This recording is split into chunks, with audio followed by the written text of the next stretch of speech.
was going to play this a bit earlier, but then I got a bit sidetracked with watching the stream, so that's why it's a bit delayed.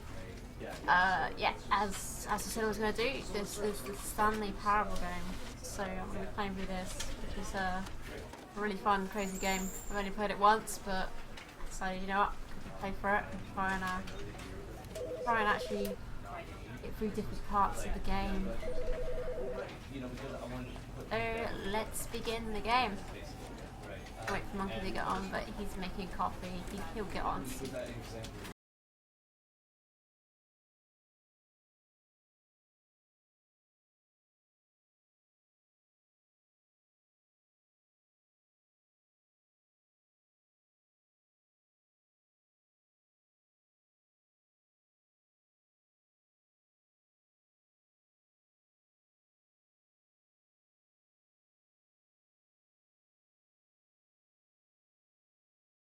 There's Bunky. Hey, old shoe.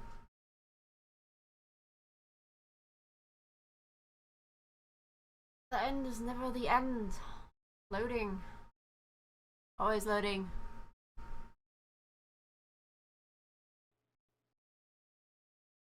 This is the story of a man named Stanley. Stanley worked for a company in a big building where he was employee number 427. Employee number 427's job was simple. He sat at his desk in room 427 and he pushed buttons on a keyboard. Orders came to him through a monitor on his desk, telling him what buttons to push, how long to push them, and in what order. This is what employee 427 did every day of every month of every year. And although others might have considered it soul-rending, Stanley relished every moment that the orders came in, as though he had been made exactly for this job. And Stanley was happy. And then one day, something very peculiar happened. Something that would forever change Stanley. Something he would never quite forget.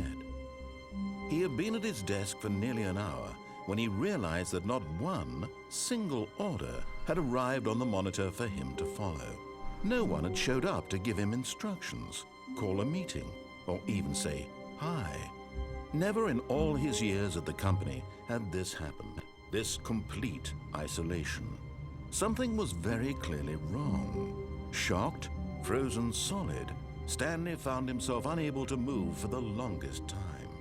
But as he came to his wits and regained his senses, he got up from his desk and stepped out of his office. Oh, why can't I touch the computer? Click the buttons. Oh.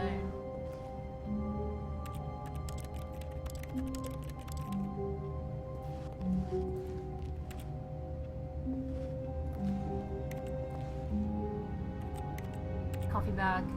Can't move it.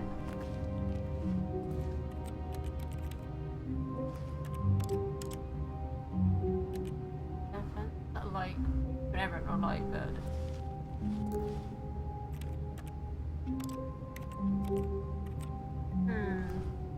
Yes, press all the things.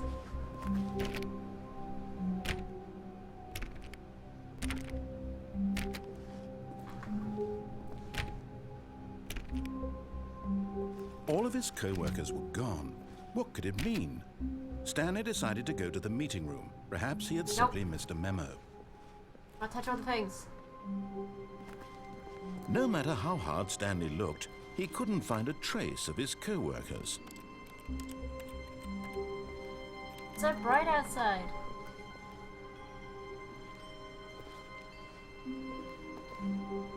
Oh, look. Jump right on the test, that's great. Oh, turn the computer off.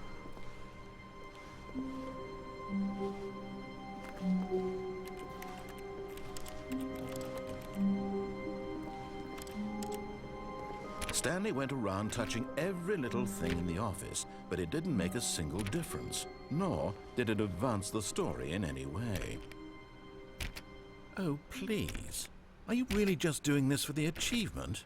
Click a door 5 times. Is that all that you think an achievement is worth? Okay, let's click it 5 times then. I can't just give these merits away for such little effort. A measly 5 clicks. Now suppose you were to click the door 20 times. I would say that's the kind of effort that warrants recognition.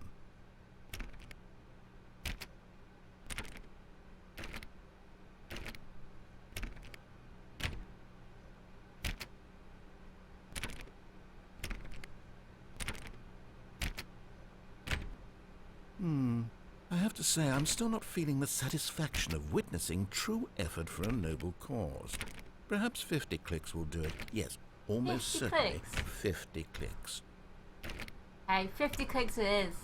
We're gonna click this door. Clickety clickety click.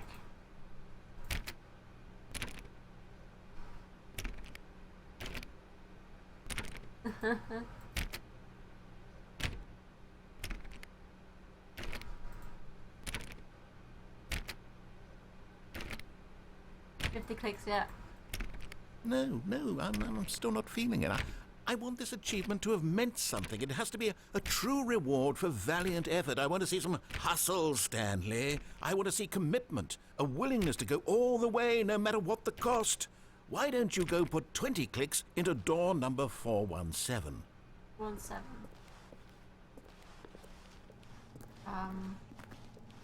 No.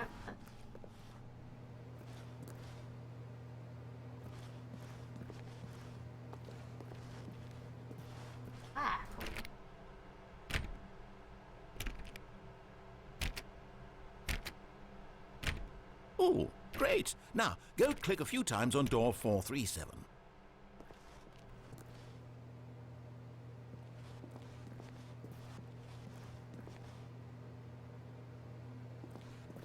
Door 437, where is that?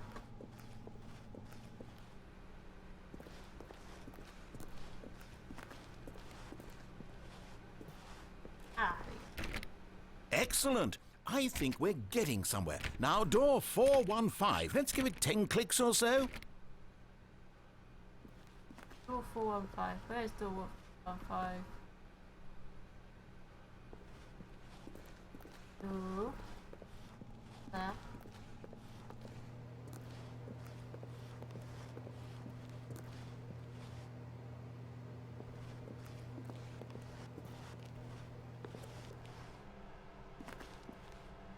I don't see door 15. Where's door 15? Because I don't want to go through that door.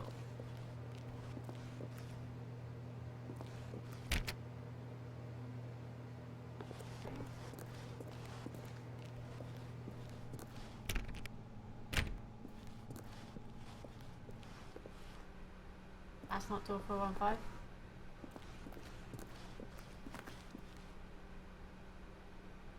Ah. Where that door is then?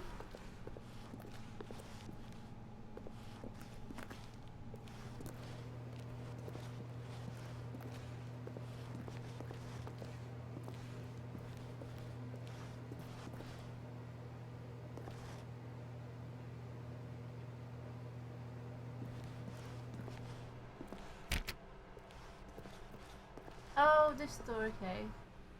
Door 15. Ah, I see. Now, back to door number 437.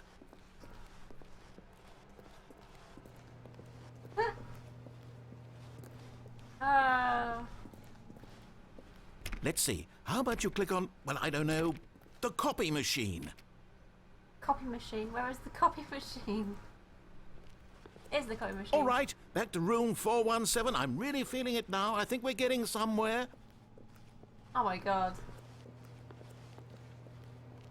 Okay, now go climb on employee 419's desk.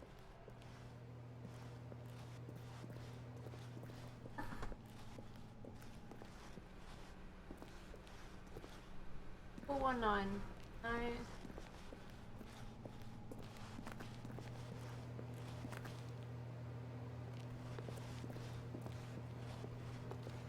Yes! This is great! You're putting it all on the line, Stanley. I like that. All right, let's keep it up. Go give me a few clicks on door 416.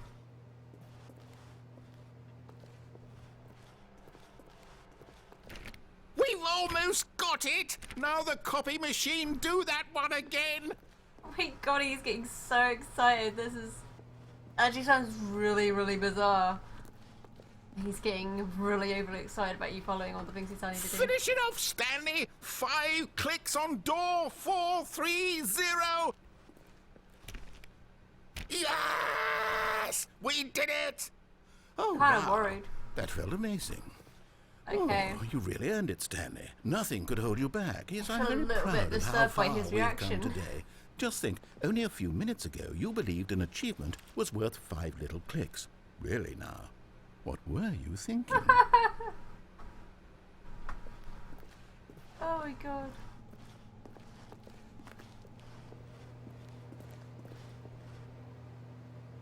Up here and there. All these open doors. Yeah, he's spent. Yeah. All that for door 30. 430, so 30. 4. Okay, I guess we're gonna have to. When Stanley came to a set of 2 open doors, he entered the door on his left. No. This was not the correct way to the meeting room, and Stanley knew it perfectly well. Perhaps he wanted to stop by the employee lounge first, just to admire it. Yeah. Look, box. On this box though.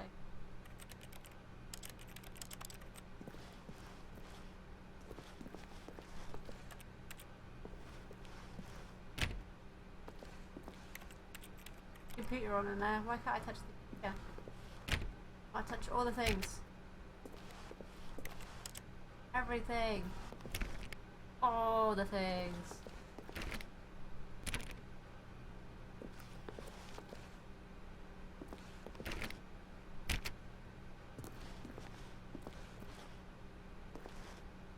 Jump. Ah, yes, truly a room worth admiring. It had really been worth the detour after all, just to spend a few moments here in this immaculate, beautifully constructed room. Stanley simply stood here, drinking it all in.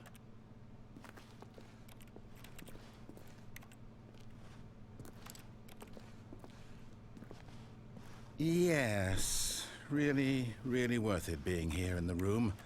A room so utterly captivating that even though all your co-workers have mysteriously vanished, here you sit looking at these chairs and some paintings. Really worth it.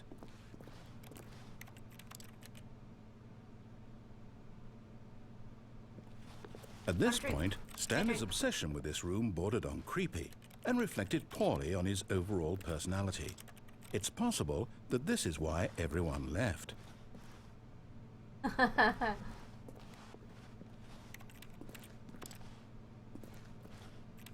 Stanley sat around waiting for more dialogue, but when a long time had passed and there was no more, he decided that the game was trying to send him a message.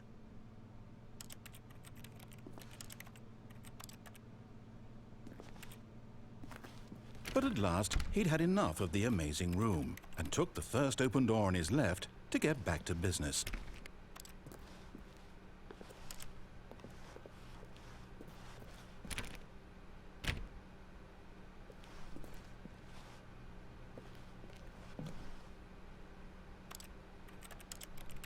There's painting. Amazing, amazing painting. Take it with me.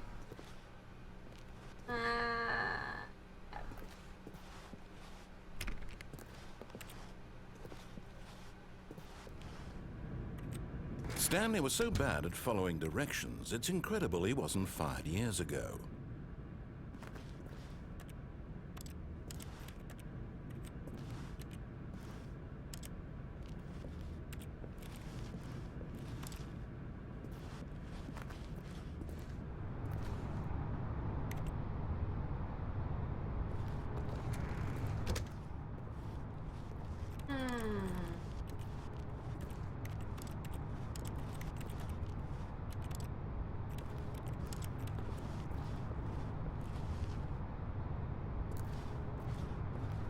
What happens if I jump off the edge? Like, actually jump off the edge where there's no safe door. Penalty for misuse of cargo left $1,000. penalty for jumping off the cargo, $5,000. Well, what if you died? Then you wouldn't have a penalty.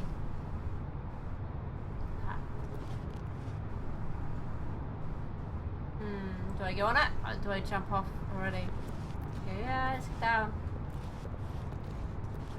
Let's go on it. Look, Stanley, I think perhaps we've gotten off on the wrong foot here. I'm not your enemy, really, I'm not.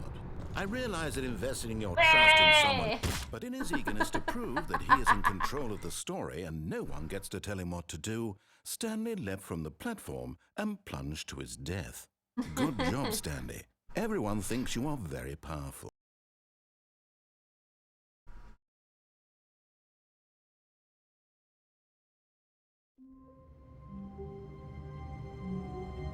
I'm back in my room again. All of his co-workers were gone. What could it mean? Stanley decided to go to the meeting room. Perhaps he had simply missed a memo.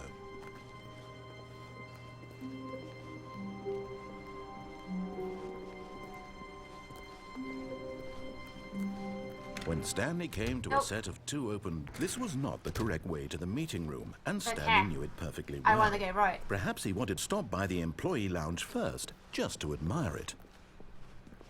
Wow. Yes, this room. What? But eager to get back to business, Stanley took the first open door on his left. I'm gonna keep going this way. I'm gonna wonder what happens if I don't jump off it. Stanley was so bad at following directions, it's incredible he wasn't fired years ago. Look, Stanley, I think perhaps we've gotten off on the wrong foot here. I'm not your enemy, really, I'm not. I realize that investing your trust in someone else can be difficult, but the fact is that the story has been about nothing but you all this time. There's someone you've been neglecting, Stanley. Someone you forgot. What? Really? I was in the middle of something. Do you have zero consideration for others? Are you that convinced that I want something bad to happen to you? Why, I don't know how to convince you of this, but I really do want to help you, to show you something beautiful. Look, let me prove it. Let me prove that I'm on your side. Give me a chance. Now listen carefully, this is important. Stanley walked through the red door.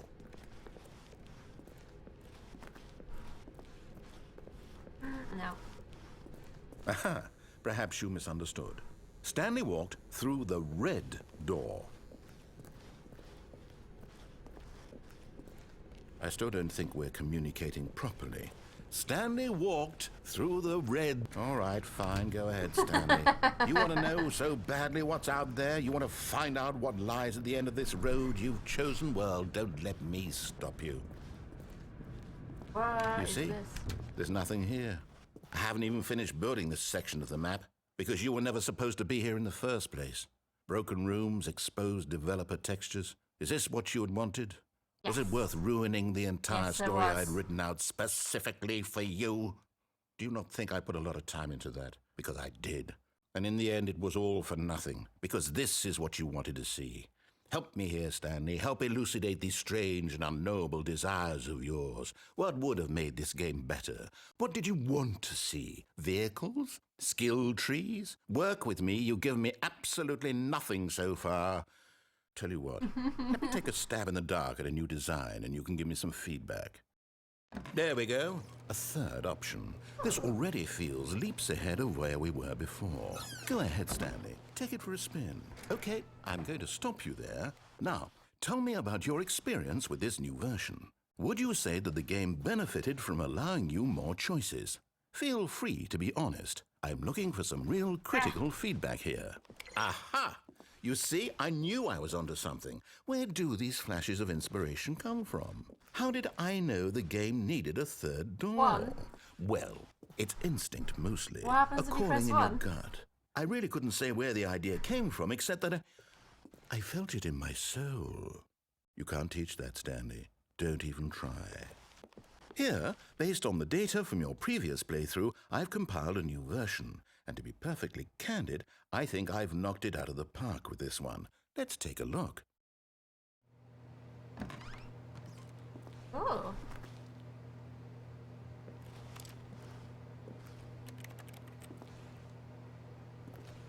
What?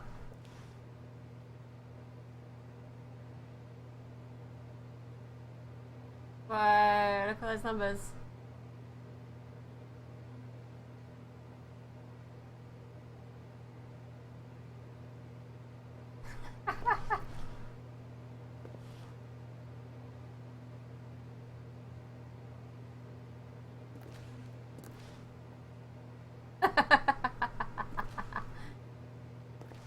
Oh, I love those. Hilarious. Go back this way. Now, would you say that competitive leaderboard helped you feel motivated to keep walking through doors? Again, honest answers, please. Hey, I nearly forgot. I've got a prototype of a new game I've been working on, and now would be a lovely opportunity to give it some play testing. You wouldn't mind taking a look at it, would you? Perfect. Let me boot it up.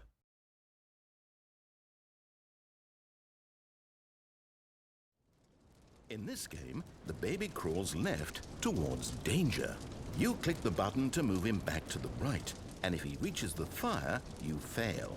It's a very meaningful game, all about the desperation and tedium of endlessly confronting the demands of family life. I think the art world will really take notice. But of course, the message of the game only becomes clear once you've been playing it for about 4 hours. So why don't you give it 4 hours of play to make sure it's effective? Be sure to keep notes on your experience.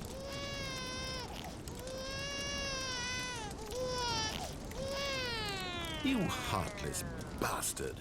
Did you do it because you hate babies or purely to spite me? Because if it's the latter, well, I don't know what to do. I'm completely out of ideas. I can't think of a single thing that might improve the experience for me. I'm not even going to try. I'm out, I'm done. It's over. Aww. Thank you for playing. Your input was extremely valuable. Really? Come on. Oh, hey, since my game was so awful, why don't we play someone else's game? Just to ease the pain. Let's see. What do we have here? Yes, this seems like it'll work. Let's give it a shot.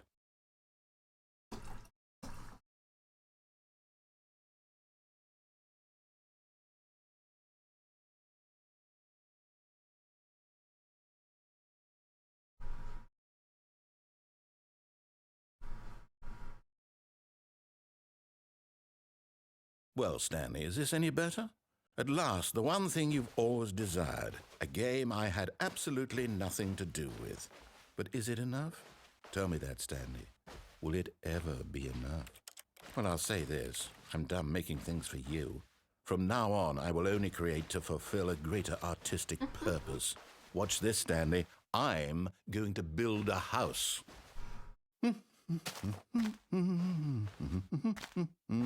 This will go here, no, here, and then.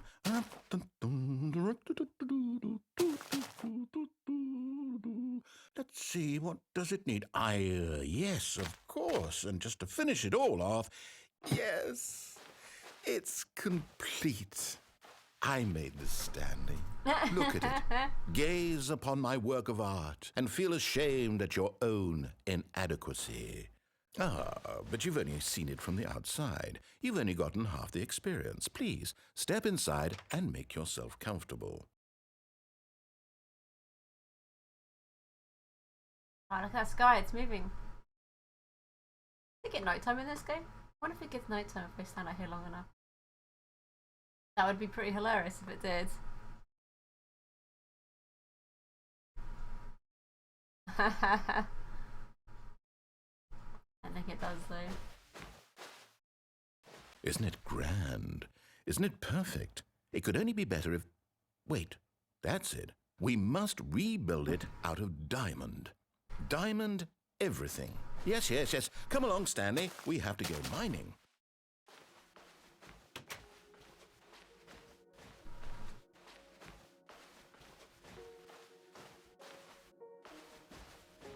Oh my, it looks like it's going to get a bit dark. Have you brought a light?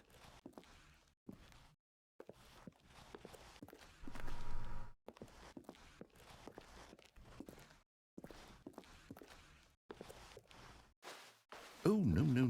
Oh, This is far more open-ended than I had in mind. I'm looking for something more narrow and linear. Something that makes you feel utterly irrelevant. This won't do at all. 1 out of 5. Even the diamonds couldn't save this one. Gosh, Okay, new game. Ah, I was liking that game. Could have got all the way.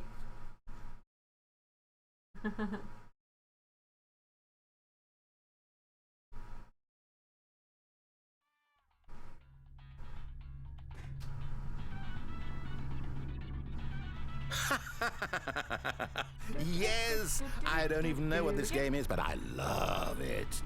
You, trapped in a glass box with no way out, listening to me talk. Oh, it's inspired. I couldn't have done it any better myself. What is this game even supposed to be? I can't figure it out.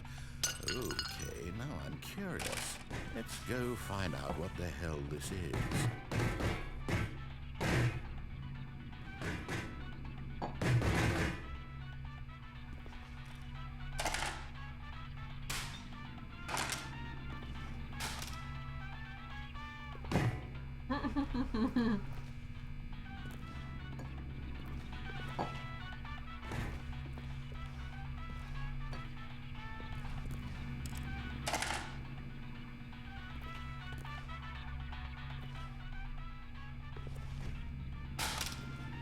One's ready. Give me the radio. Yeah, I'm taking the radio with me.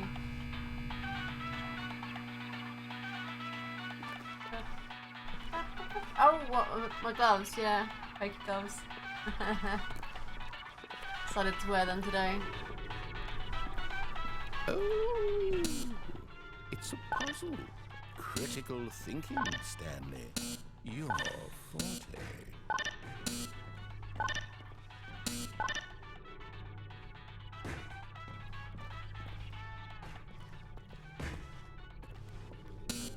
Genius.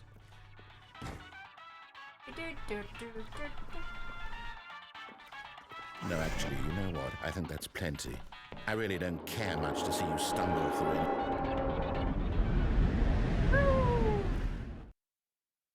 I still got the radio. It's not playing anymore. Oh my god, where am I?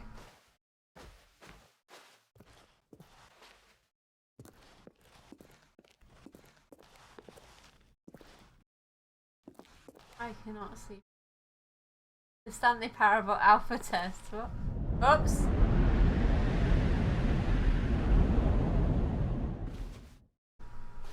Oh, I lost my radio.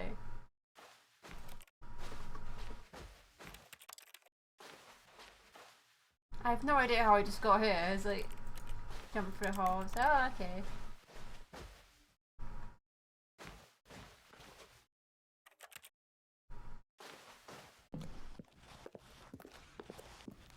Where am I? I can hardly see. I need to see if I can put the brightness up a little bit. I cannot see this.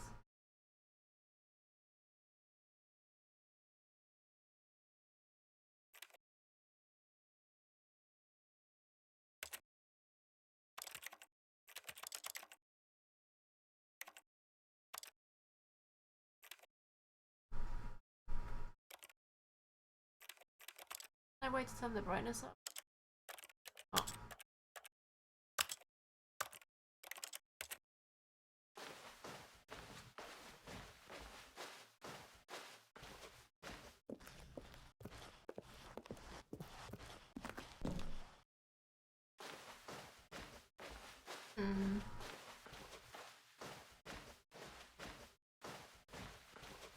Oh, is it light at the end of the tunnel?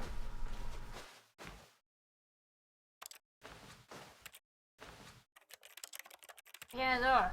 What do I think on the computers?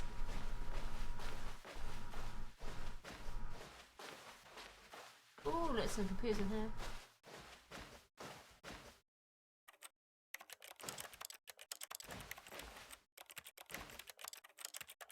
Aw, they don't do anything.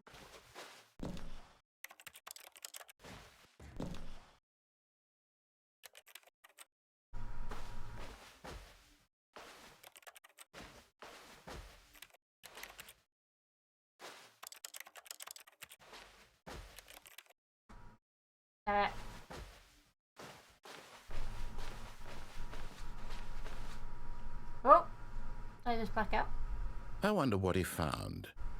If what he wanted was to be the leading man in his own story, well, perhaps he's gotten it, down in wherever he is right now. I wonder if he's happy with his choice, and if he's learned the heavy cost that comes with it. He'll understand soon what I was trying to tell him. He needs me. Someone who will wrap everything up at the end, to make sense out of the chaos and the fear and the confusion. That's who I am. That is what I mean to this world. Oh, yes. Yes, I'll be back. There's no other way. Once this ends, after it all comes to a close, then I'll be back. The end will be here soon. Very soon. I can wait.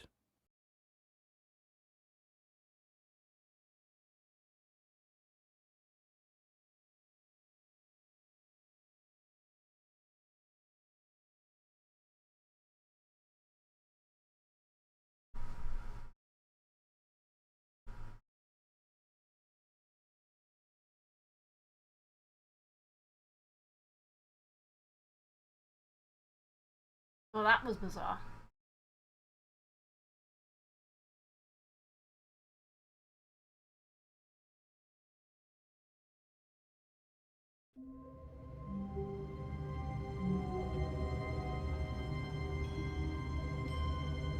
Oh, there's a phone ringing.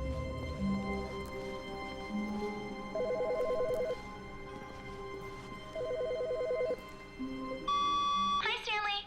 Just wanted to leave you a message to let you know there's a few things I need you to pick up on your way home from work today.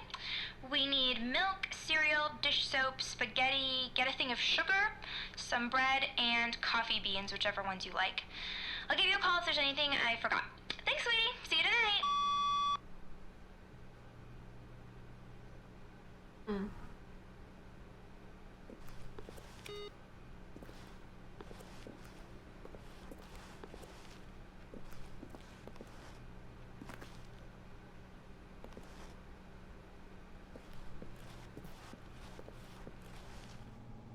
Turn off all the computers. Well, that's one computer gone. Yeah.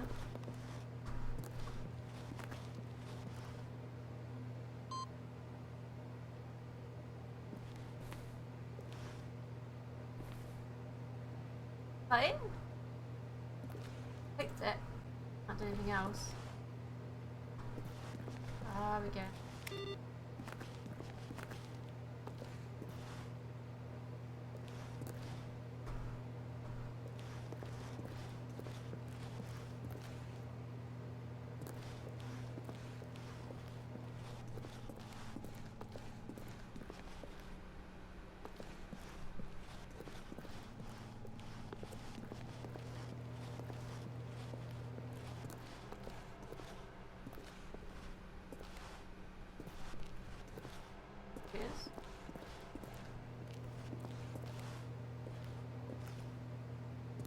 Input received.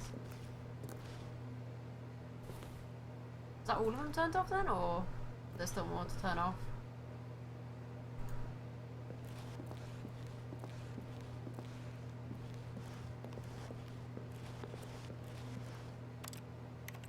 One in there. I'm guessing maybe I've got to get around the whole entire thing.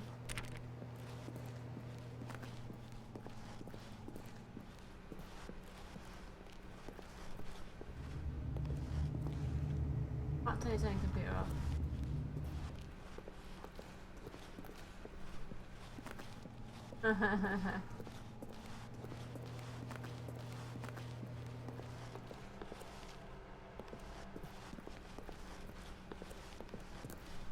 When Stanley came to a set of 2 open doors, he entered the door on his left.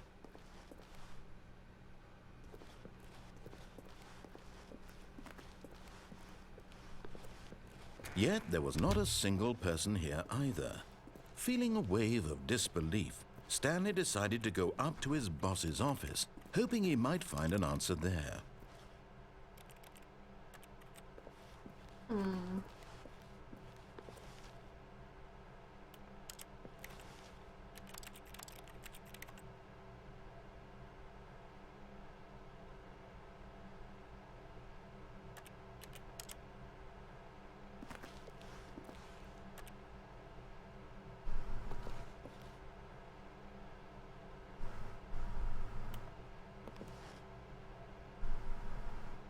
You moved my desk. What?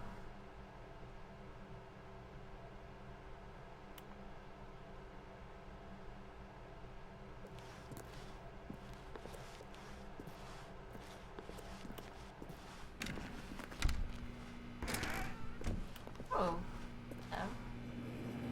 Stanley stepped into the broom closet, but there was nothing here, so he turned around and got back on track.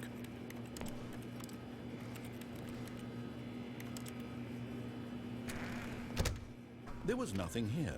No choice to make, no path to follow, just an empty broom closet. No reason to still be here.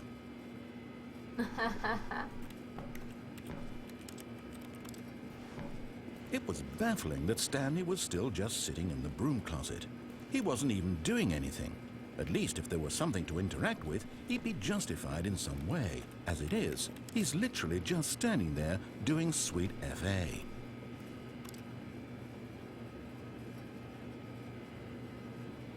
Are you really still in the broom closet? Standing around doing nothing? Why? Please offer me some explanation here. I'm genuinely confused.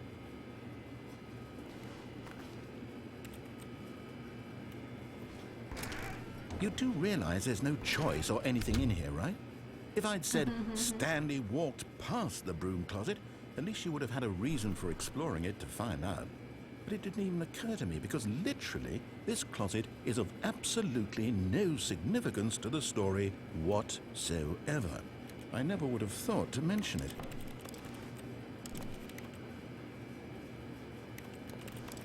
Maybe to you this is somehow its own branching path. Maybe when you go talk about this with your friend, you'll say, "Oh, did you get the broom closet ending? The broom closet ending was my favorite."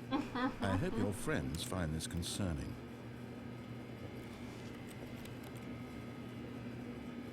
Stanley was fat and ugly and really, really stupid. He probably only got the job because of a family connection. That's how stupid he is. That or with drug money. Also, Stanley is addicted to drugs That or and with drug hookers. money. Right. Well, I've come to a very definite conclusion about what's going on right now. You're dead.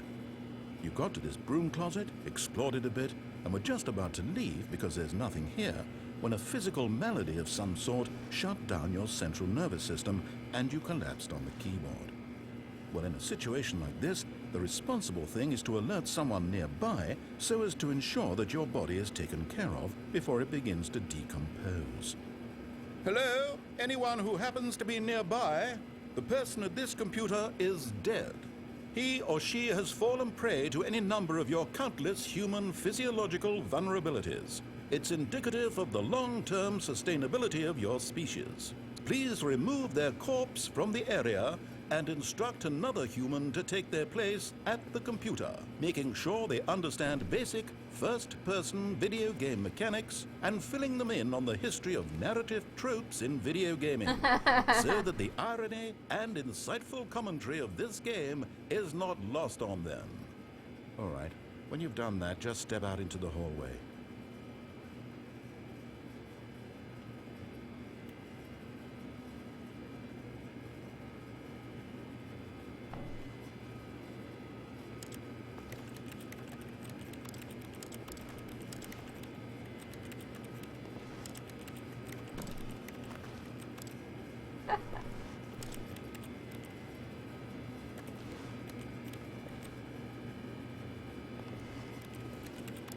Do I have to step out in the hallway or can I just stay in the broom closet?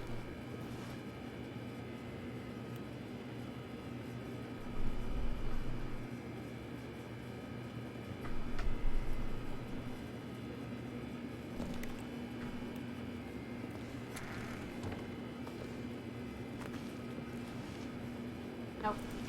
No money. In the broom closet. I'm not coming out of the closet. Stay, get it.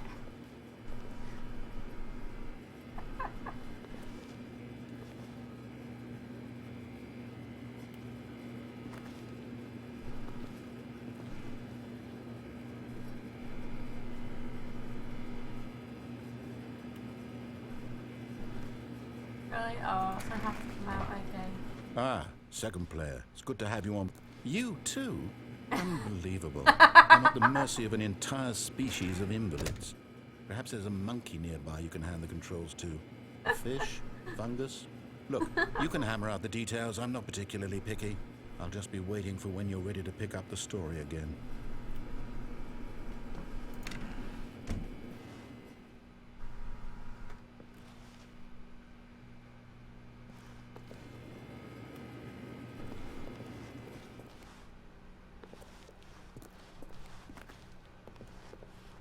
Coming to a staircase, Stanley walked upstairs to his boss's office.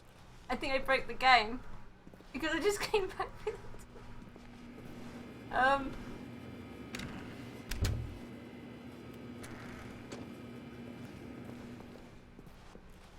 Whoops. I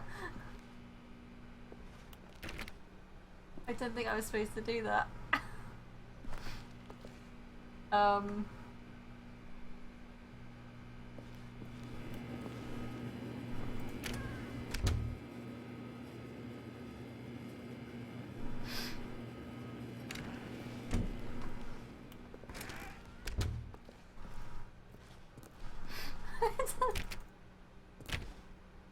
Yeah, I think I just broke the game. I think I actually broke it. It's not saying anything now. Hello, Mr. Narrator, the game's broken.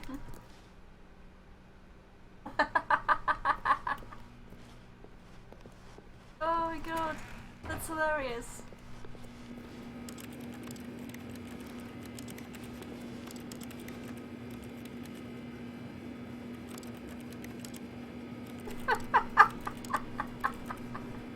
Yeah, that's gonna be a separate highlight, that is. Booked it real good.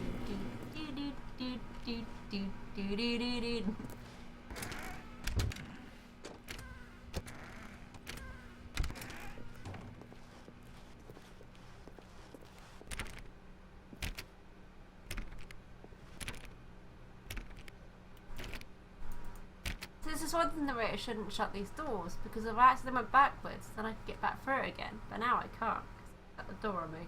He's forgotten all about Stanley. Plus, Stanley's been left behind.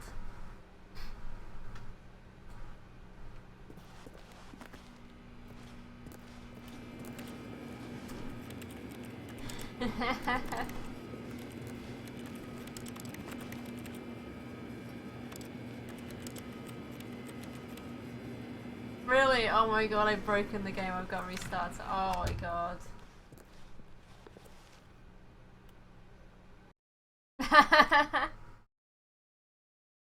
Whoops.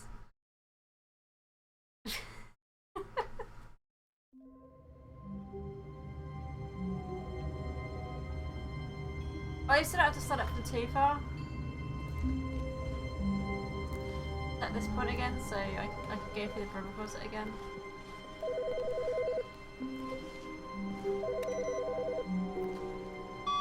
Hi, Stanley.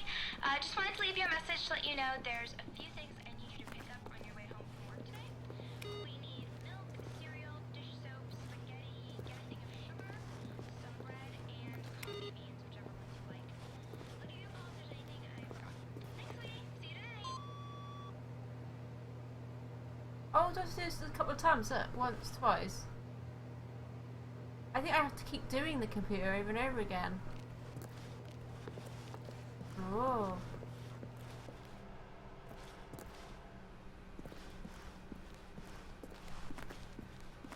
When Stanley came to a set of 2 open doors, he entered the door on his left. Nope. This was not the correct way to the meeting room, and Stanley knew it perfectly well. Perhaps he wanted to stop by the employee lounge first, just to admire it. The lounge was sublime, a work of art. But eager to get back to business, Stanley took the first open door on his left. This one. And so he detoured through the maintenance section, walked straight ahead to the opposite door, and got back on track.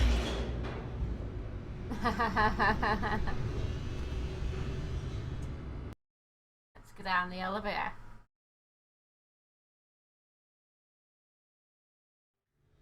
But Stanley didn't want to go back to the office. He wanted to wander about and get even further off track. So now in order to get back, he needed to go, from here, it's, left. Oh, no. No, it's to the right. My mistake. No. You said left. Let me go left. No, not the right. Why would I have ever said it was to the right? What was I thinking? It's clearly... Oh dear, would you hold on for a minute, please?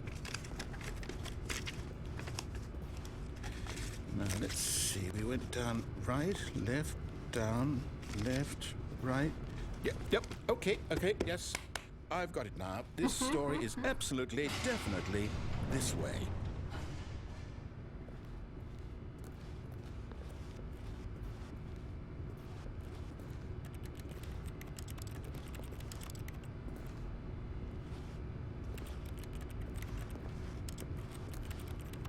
I keep clicking everything. Everything. No. This isn't right at all. You're not supposed to be here yet. This is all a spoiler. Quick, Stanley, close your eyes. Okay. We just have to get back to, oh, who am I kidding?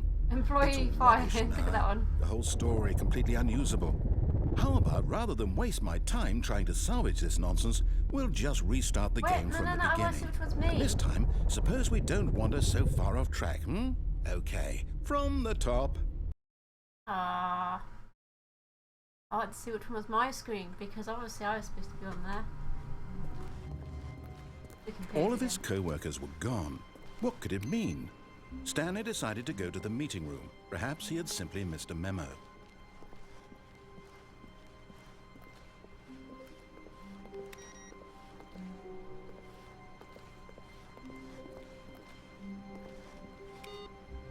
Input.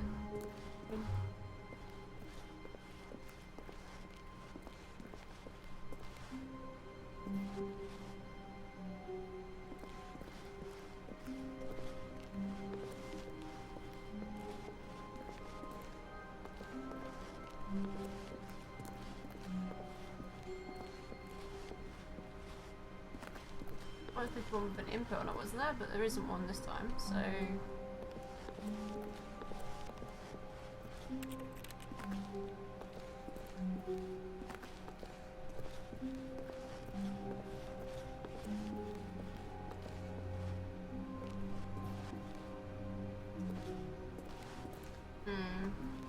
The computer further along it does it. That computer can't press it. You go to the crane. Which way was the crane again? Was that right or left? When Stanley... Wait, what's the more doors? No, I restarted. I swear, I definitely restarted the game over, completely fresh. Everything should be... Oh, did something change? Stanley, did you change anything when we were back in that room with all the monitors? Did you move the story somewhere, or... Hold on. Why am I asking you? I'm the one who wrote the story. It was right here just a minute ago. I know for sure that it's here somewhere. Okay, then. It's an adventure. Come, Stanley. Let's find the story. Oh, it's this way. This way then. Ooh.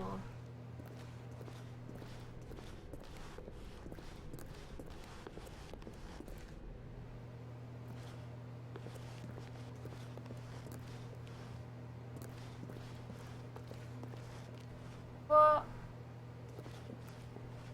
That's taking me in a leap there, I see that. I'll say it.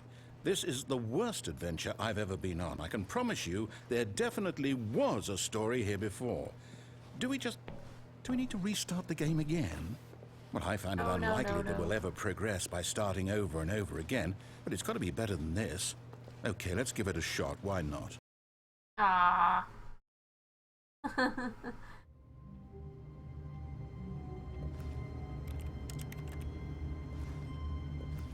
Was 427. All of his co-workers were gone. What could it mean? Stanley decided to go to the meeting room. Perhaps he had simply missed a memo. One computer in here.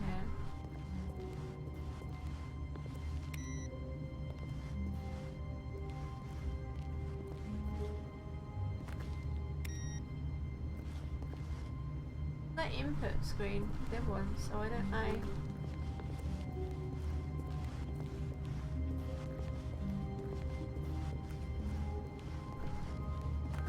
Oh my god, there's no doors. Okay, yep, it's worse. I might be remembering this wrong. It's possible the story is back where we just came from. Why don't we go back the other direction and see if we missed anything?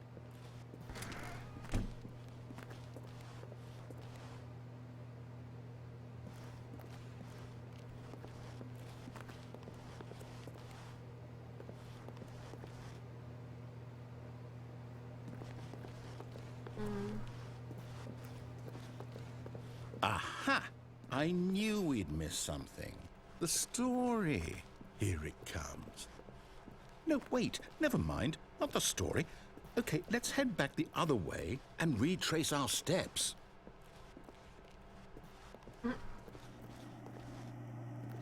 Now this... Well, I'll be honest, I don't recognize this place at all. Is this the story? I don't think so. I can't quite recall, but I believe my story took place in an office building. Is that correct? Do you remember, Stanley? Well, do you know what? Since I've completely forgotten what we were supposed to be doing, how about this? You win! Congratulations! I know you put in a lot of hard work, and it really paid off, so good job. Oh, no. No, I don't feel right about this at all. We both know you didn't put in any actual work for that win. Some people win fair and square, and this was not one of those situations. Okay, I'm getting weirded out by whatever this place is. I don't care what might happen this time. I have to restart.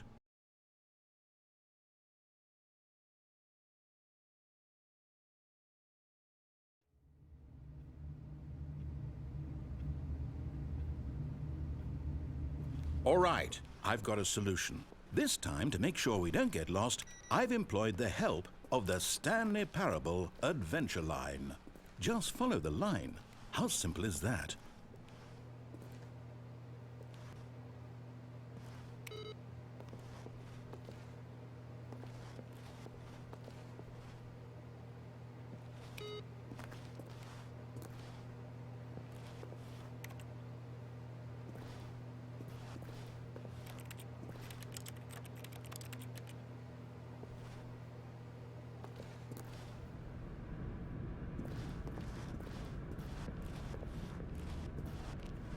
You see?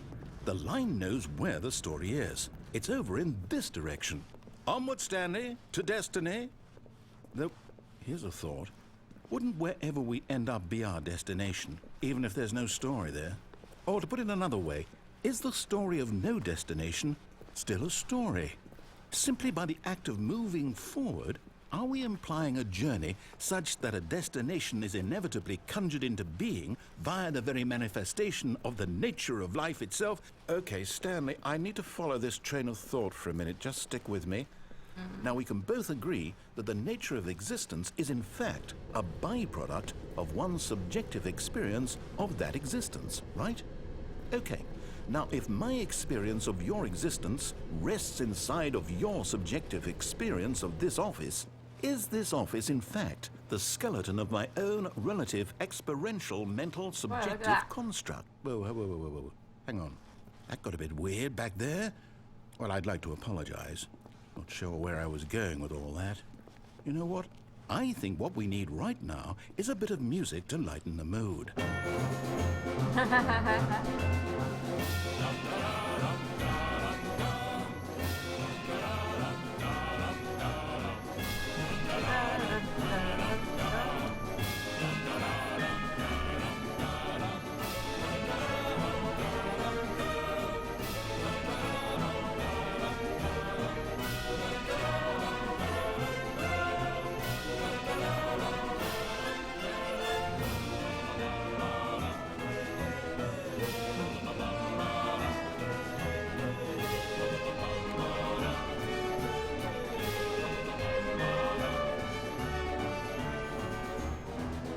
just like going. It's like.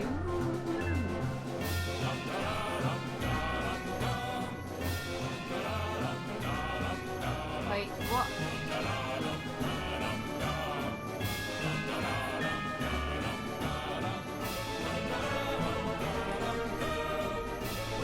Cut the music. Go back and look at that fern. Stanley, this fern will be very important later in the story. Make sure you study it closely and remember it carefully. You won't want to miss anything.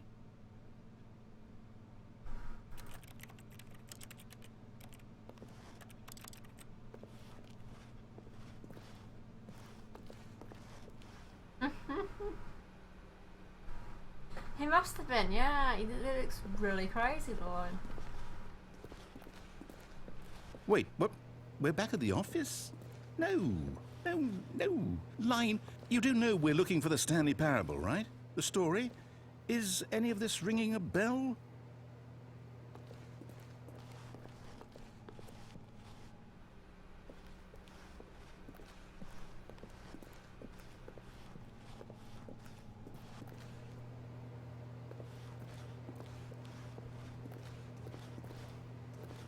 That's this way.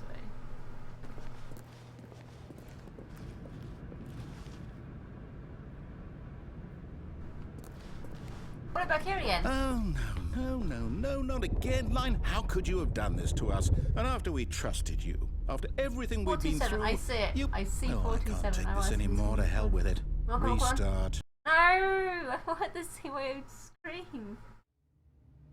Good damn it.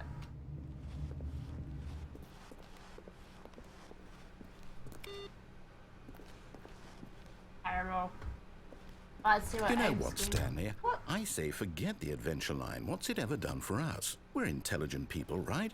Why can't we make up our own story? Something exciting, daring, mysterious. Ooh, this all sounds perfectly doable. Why don't we simply start wandering in, well, I don't know. How about this direction?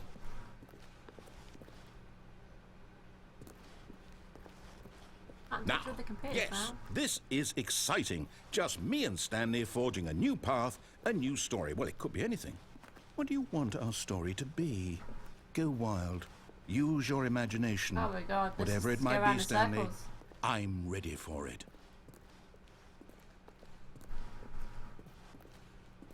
Oh, no, not you again. It's great, Stanley, it's a great I'd also game. like to veto the line from having any role in our awesome new story. No lines or monitor rooms. Just don't acknowledge it, and we should be fine. Oh my God. What? Right up in the ceiling. It's gone.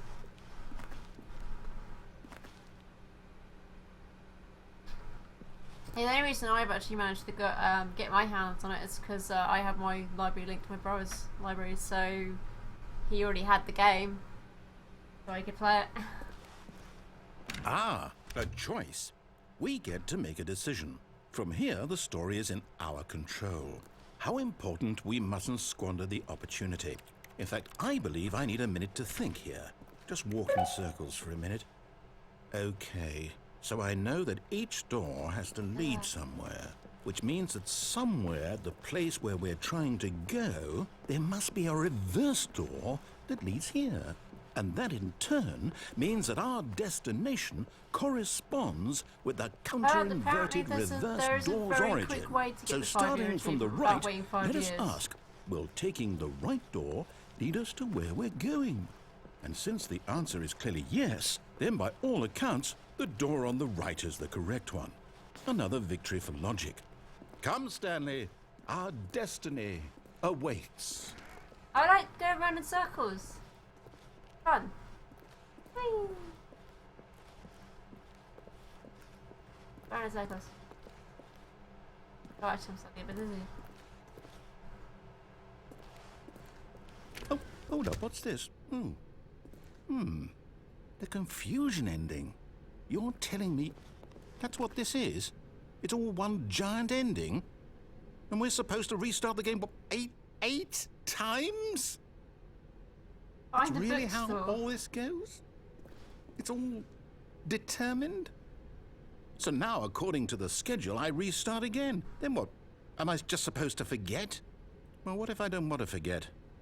My mind goes blank simply because it's written here on this thing, wall. Well, who consulted me? Why don't I get to decide? Why don't I get a say in all of this? Is it really? No, it can't be. I don't want it to be. I don't want the game to keep restarting. I don't want to forget what's going on. I don't want to be trapped like this. I won't restart the game. I won't do it. I won't do it. I won't do it. And the timer stopped? Does that mean, did we do it? Did we break the cycle? The, whatever it is that made this schedule? How would we even know? Will someone come for us? Will something happen?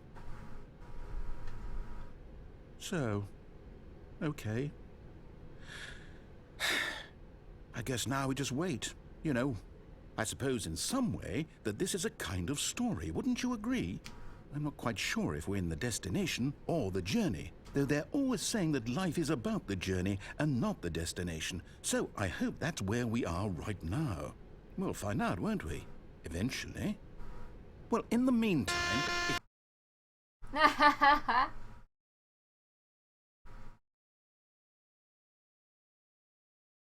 This game is great. In fact, this is so random.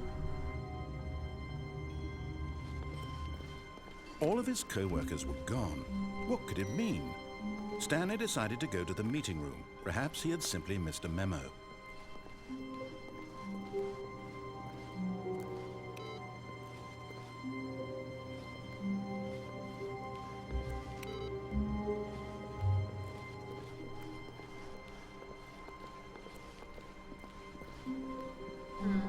When Stanley came to a set of 2 open doors, he entered the door on his left.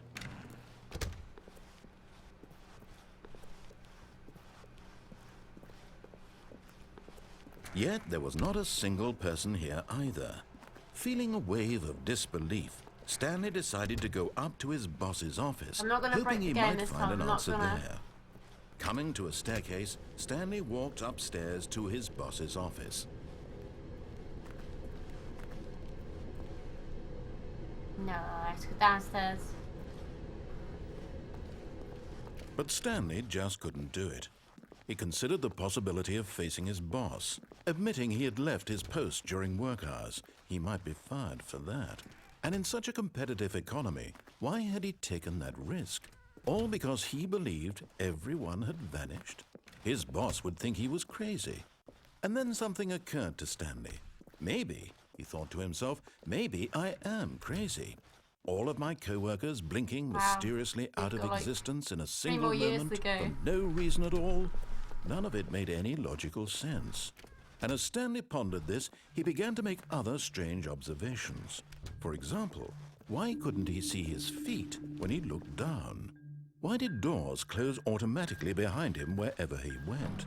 And for that matter, these rooms were starting to look pretty familiar. Were they simply repeating?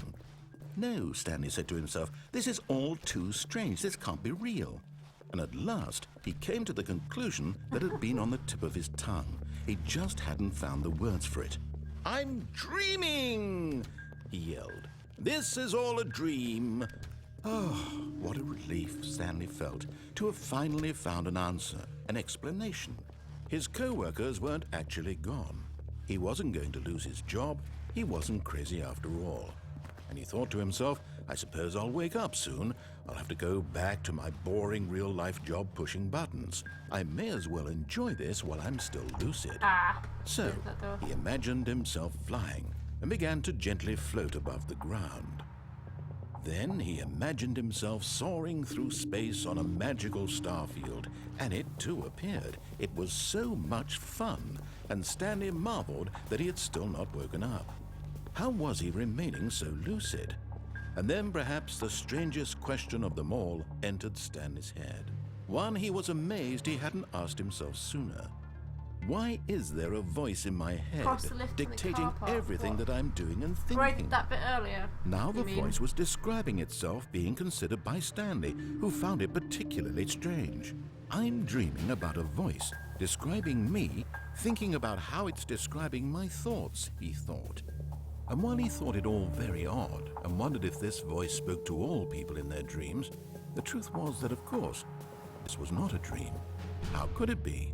Was Stanley simply deceiving himself, believing that if he's asleep, he doesn't have to take responsibility for himself? Stanley is as awake right now as he's ever been in his life. Now, hearing the voice speak these words was quite a shock to Stanley. After all, he knew for certain, beyond a doubt, that this was in fact a dream. Did the voice not see him float and make the magical stars just a moment ago? How else would the voice explain all that? This voice was a part of himself too, surely, Okay. if he could just... He would prove it. He would prove that he was in control, that this was a dream. So he closed his eyes gently, and he invited himself to wake up. He felt the cool weight of the blanket on his skin, the press of the mattress on his back, the fresh air of a world outside this one. Let me wake up, he thought to himself. I'm through with this dream. I wish it to be over. Let me go back to my job. Let me continue pushing the buttons. Please, it's all I want. I want my apartment and my wife and my job. All I want is my life exactly the way it's always been. My life is normal. I am normal. Everything will be fine. I am okay.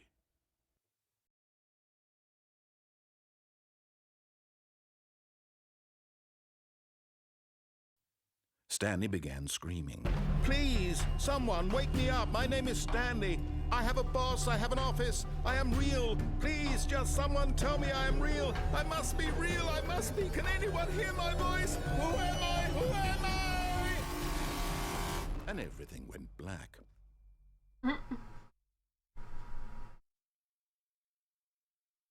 This is the story of a woman named Mariella. Mariella woke up on a day like any other. She arose, got dressed, gathered her belongings, and walked to her place of work.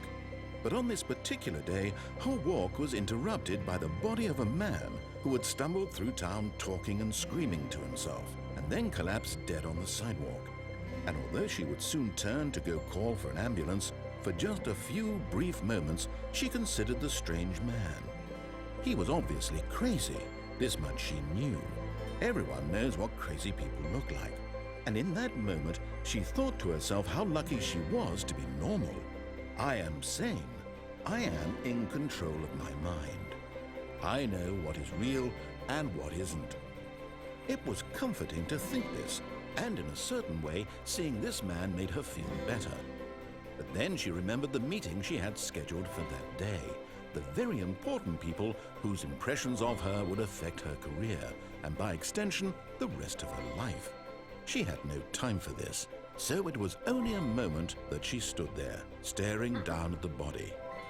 And then she turned and ran.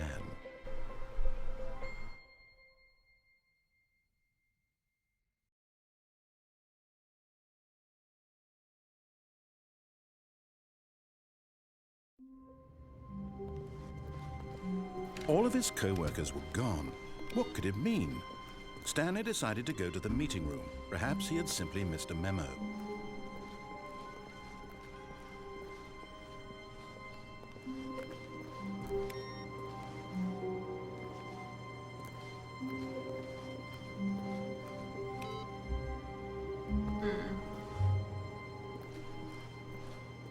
It just turned off.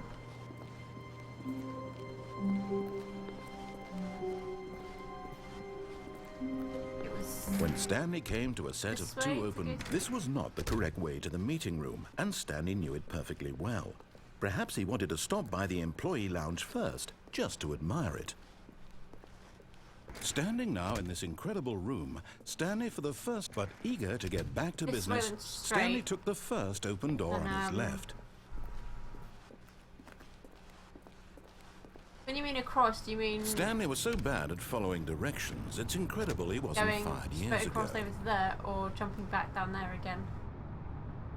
Which way did you mean, Monkey? Did you mean to go straight across, or just over there?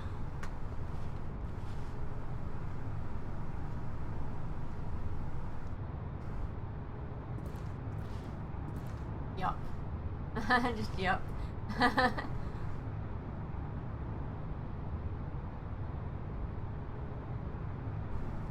Ah, so don't jump off, okay.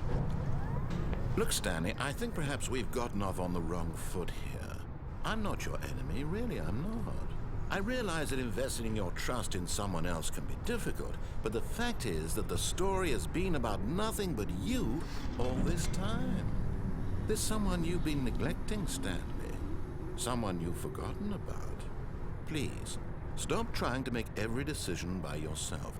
Now, I'm not asking for me, I'm asking for her. This is it, Stanley. Your chance to redeem yourself, to put your work aside, to let her back into your life. She's been waiting. That door.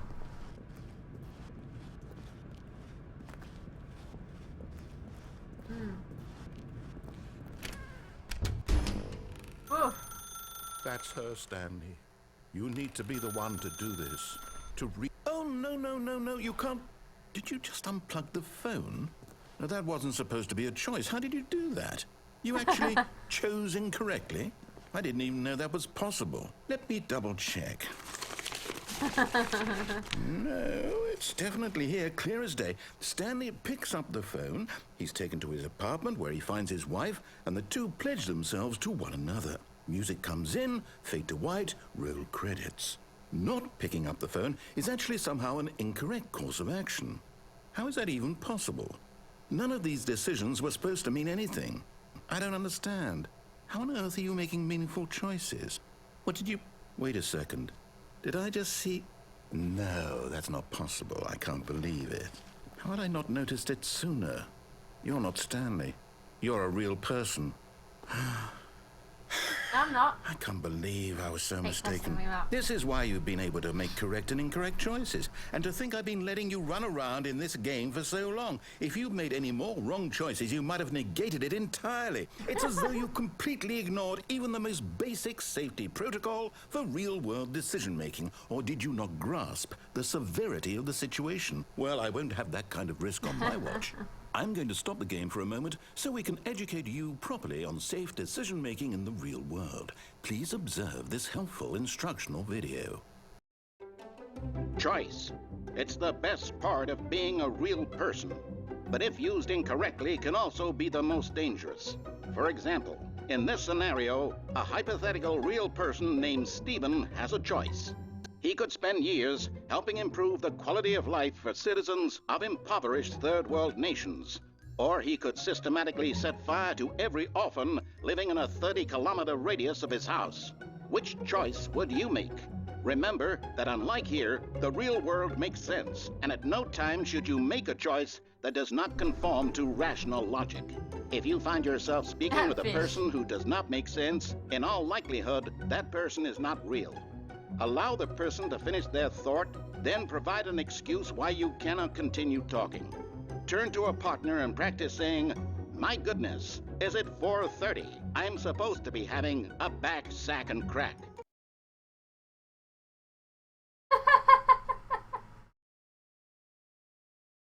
Oh my god. No, I'm not saying that. Excellent.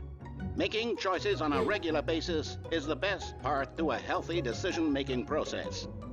Most medical professionals recommend making at least 8 choices per day. Do you make more than 8? Less?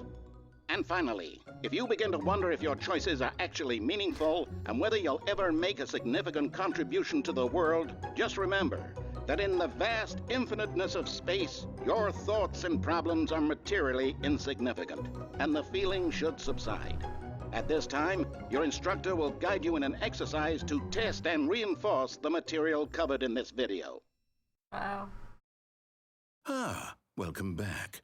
You may have noticed that this room has begun to deteriorate as a result of narrative contradiction. But not to worry. Now that you're properly informed on good decision-making, we're going to revisit a choice you made just a few minutes ago and see what the correct thing to do would have been. This way, please. Stop. Please, I'm begging. Stop. More charts.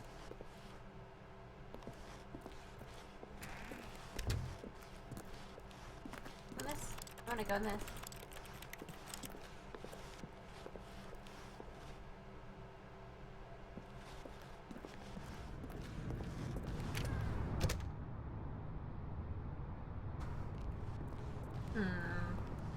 again. Now that we know your choices are Alright, meaningful, we look. can't have you jumping off the platform and dying.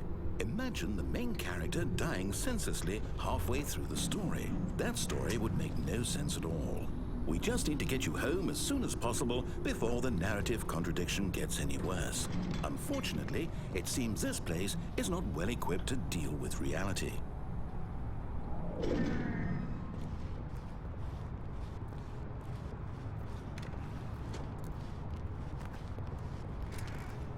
Yep, safety rails. It's Minecraft all over again. With the lava pools and the nether. Those safety rails were essential. They were. But this time they weren't. Almost there. You'll take the door on the left, back to the correct ending, the story will have resolution once again, and you'll be home free in the real world. Now remember, all you need to do is behave exactly as Stanley would. That means choosing responsibly and always putting Open the the doors story again. first. I'm quite sure you'll be up to the task. Just follow my lead and you'll be fine. All No. right. No. When Stanley came to I a don't want set to of two leave. open doors, he entered the door on his left. No! Why did you do that? Quickly, hurry back in the other direction. Perhaps we're not too late.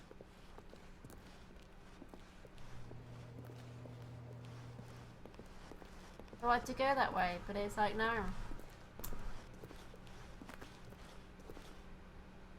Oh, it's ruined. I can't believe, after everything we talked about, that my story, you've destroyed my work. Why? For what? What did you get out of that? What did you think was so special about seeing the game undone, left here like so much garbage? It's worthless now. And what am I supposed to do? Even if there were a way to continue, would it be worth it? To know that my story is now incorrect? How can I go back to that? I can't erase that knowledge. I'll have to live with it forever, reliving its impossibility forever. I couldn't live that way. Is it better to shut the game down entirely? To willingly destroy all of my work? I don't know. What's the answer? What do I do? What do I do? What do I... No, I have to. I have to shut the game down. I have to. I have to.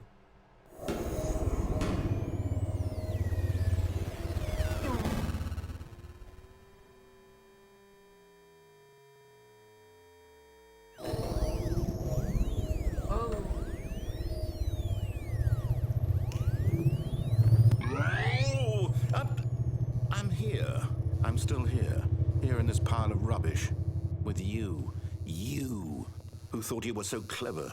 Now look where we are. My entire game is destroyed. It was the only thing in the world that was mine, and you've run it into the ground. What, did you think that would be funny? You just had to see? Didn't I impress upon you how important it was to be like Stanley? He actually knows how to do what I tell him to. He understands that if I say to do something, there's a damn good reason for it. That thought hadn't even occurred to you, had it? That there's a world outside of you? You're a child. Oh, my story. If you'd just gone through the door on the left, you would have seen it. There was a whole underground facility. You would have destroyed it and been victorious. It would have been so perfect. I worked so hard on it. I tried so hard. Oh? Behave exactly as Stanley would. That means choosing responsibly and always putting the story first. I'm quite sure you'll be up to the task. Just follow my lead and you'll be fine. All right. When Stanley came to a set of two open doors, he entered the door on his left. No. No! Why did you do that? Quickly, hurry. Behave exactly as Stanley would. That means choosing responsibly and always putting the story first. I'm quite sure you'll be up to the task. Just follow my lead and you'll be fine. All right. When Stanley came to a set of two open doors, he entered the door on his left. No! Why did you do that? Quickly, hurry. Behave exactly as Stanley would. That means choosing responsibly and always putting the story first. I'm quite sure you'll be up to the task. Just follow my lead and you'll be fine. All right. When Stanley came to a set of 2 open doors, he entered the door on his left. No! Why did you do that? Quickly, hurry. Behave exactly as Stanley would. That means choosing responsibly and always putting the story first. I'm quite sure you'll be up to the task. Just follow my lead and you'll be fine. All right. When Stanley came to a set of 2 open doors, he entered the door on his left. Keep doing it. No! Why did you do that? Quickly, hurry. Behave exactly as Stanley would. That means choosing responsibly and always putting the story first. I'm quite sure you'll be up to the task. Just follow my lead and you'll be fine. All right. When Stanley came to a set of 2 open doors, he entered the door on his left.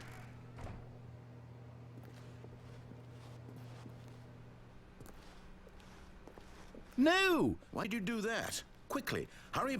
Nope. Behave exactly as Stanley would. That means choosing responsibly and always putting the story first. I'm quite sure you'll be up to the task. Just follow my lead and you'll be fine. All right. When Stanley came to a set of 2 open doors, he entered the door on his left.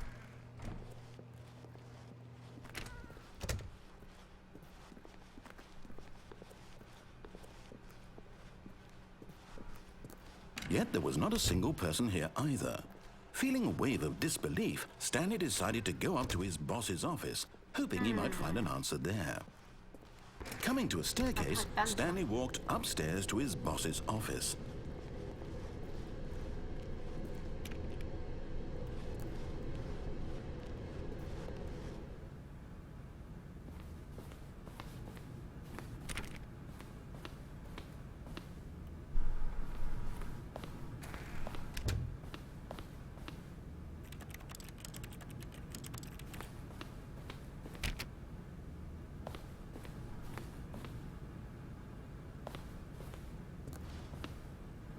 Stepping inside his manager's office, Stanley was once again stunned to discover not an indication of any human life.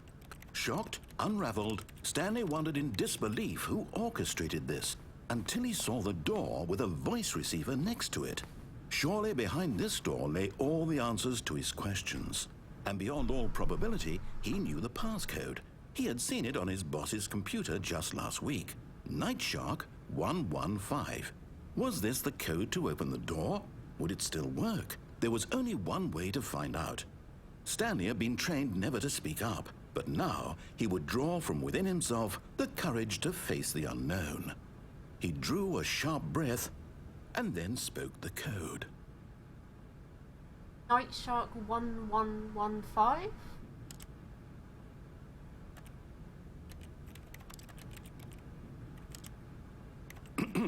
Stanley spoke the code. Night Shark 115. He spoke it into the receiver, right there on the wall. Hey, Night Shark 115, but it's not doing it. I'm sorry, is there a problem? Yes, there is a problem. You didn't mishear me, did you? Please No. speak the code into the receiver. Otherwise, we can't get on with the story. This is a crucial step. Night Shark 1. Okay, fine. You're not going to do it. But you know what? It's pretty humiliating to bring you this far, only for you to suddenly decide you have better things to do. I asked you for this one single thing, for your respect. The kind of respect Stanley shows for his choices. He knows what it means to take a story seriously. If you didn't want to see what I had to show you, then why did you come here? You had a choice, you know. You could have gone through the door on the right. You could have done whatever the hell you wanted over there. Why did you come this way? Speak. Say something to me. Explain yourself, you coward. When Stanley came to a set of 2 open doors, he entered the door on his left. Stanley? Hello? Are you... Is everything okay? Stanley, please. You can just about kind of see his face. I need you to walk through the door. Are you listening to me? Can you hear me? Is everything all right? Stanley, this is important. The story needs you. It needs you to make a decision. It cannot exist without you. Do you understand me? Whatever choice you make is just fine. They're both correct. You cannot be wrong here. We can work together. I'll accept whatever you do. I simply need you to take that step forward, please. Choose. Do something. Anything. This is more important than you can ever know. I need this. The story needs it. So, you hear me? Are you there? Are you listening to this? Stanley, are you there? Okay. It's okay, I can wait. You need time to decide. Time to make sure your choice is correct. That is the best choice. That's all right. I'll wait for you to decide what's the right thing to do. I'm so upset. Take as much time as you need.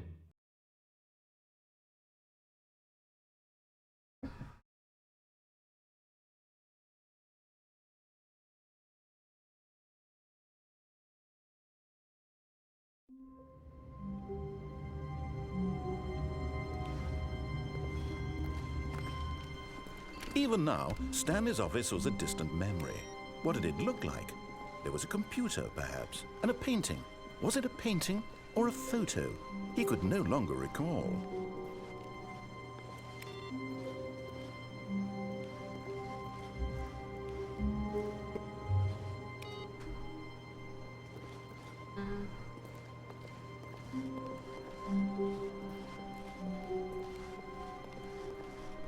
When Stanley came to a set of 2 open doors, he entered the door on his left.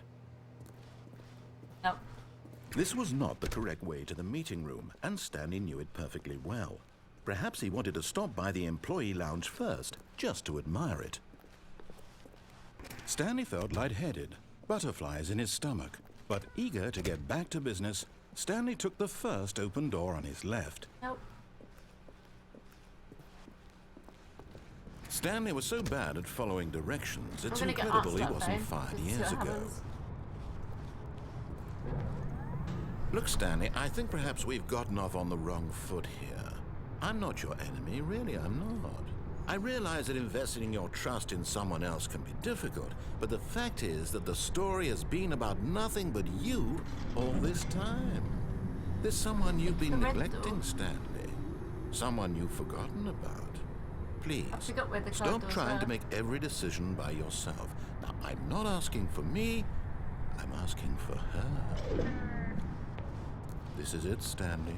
Your chance to redeem yourself, to put your work aside, to let her back into your life.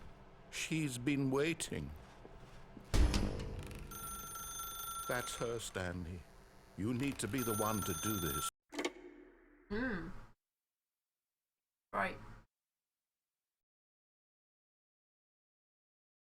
2-7. Back to Oh, his Stanley, office. is that you? Hold on, sweetie. Sorry to keep you waiting. I'm just pulling the bread out of the oven.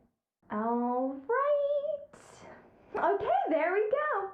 All right, now, I want you to come in and tell me all about your day. Gotcha! Oh, come on. Did you actually think you had a loving wife who'd want to commit their life to you? I'm What a trying to make a bastard. point here, Stanley. I'm trying to get you to see something. Come inside. Let me show you what's really going on here. Sorry, but you're in my story now. No, let me get past.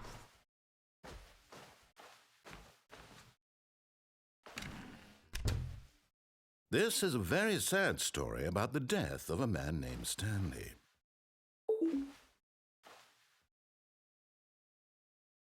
What? Press O.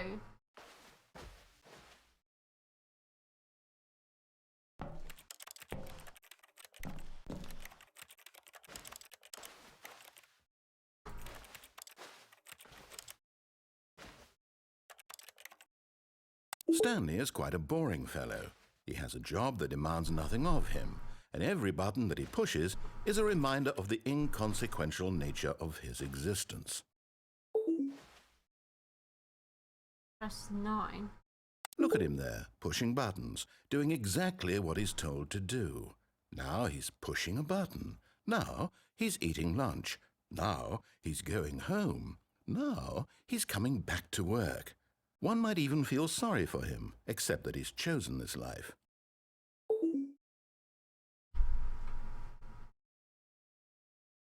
Not pushing any buttons on that, okay.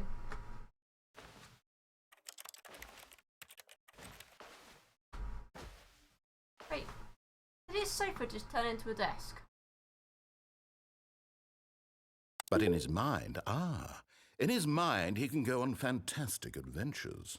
From behind his desk, Stanley dreamed of wild expeditions into the unknown, fantastic discoveries of new lands. It was wonderful, and each day that he returned to work was a reminder that none of it would ever happen to him.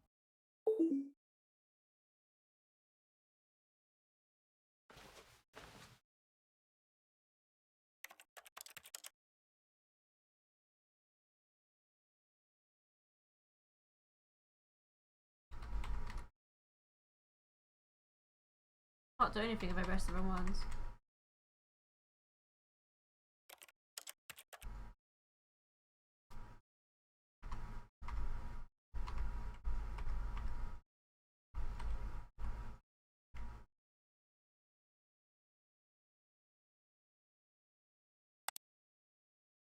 Oh!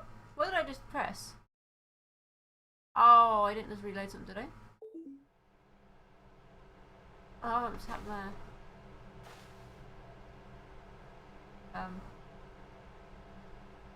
I don't want to press you.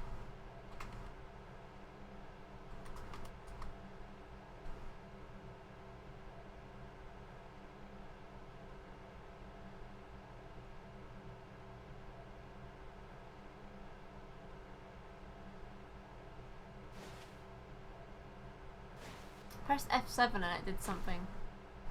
I don't know what it did.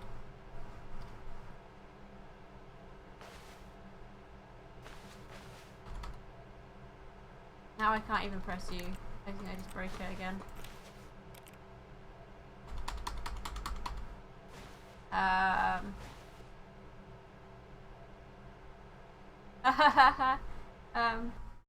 Let's press that again. I don't know what I did.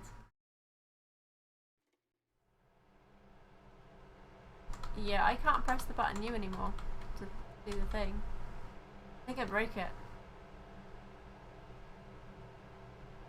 I did it again. I think I broke it again.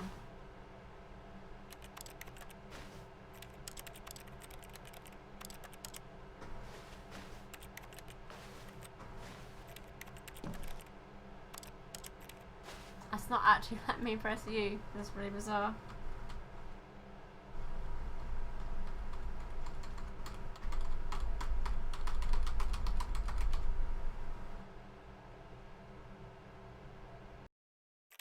I think I broke it again.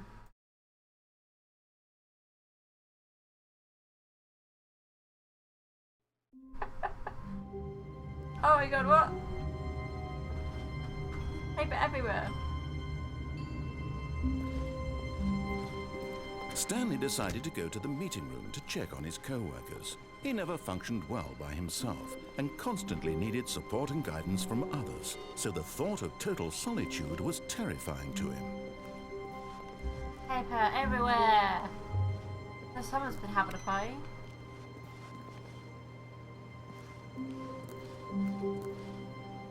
I don't know what I did.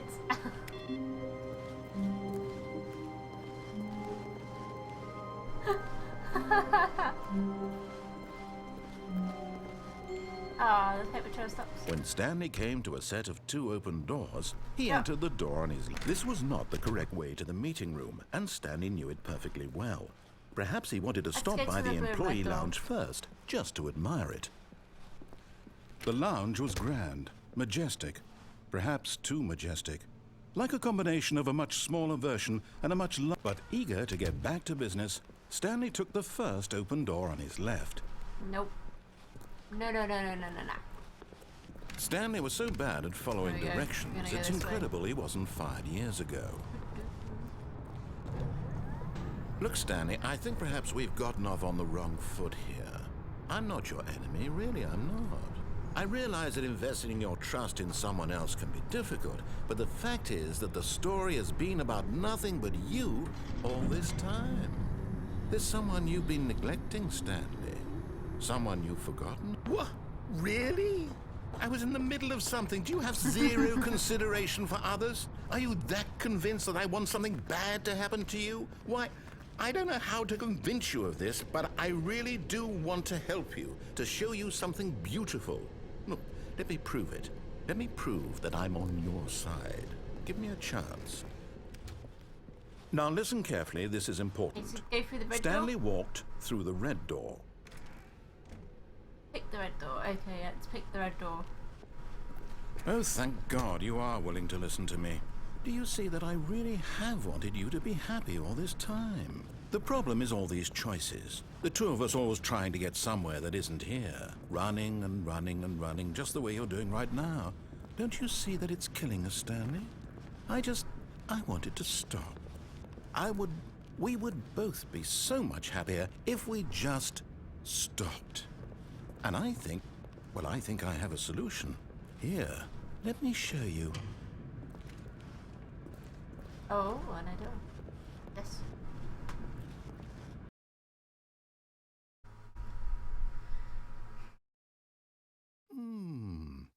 What do we want?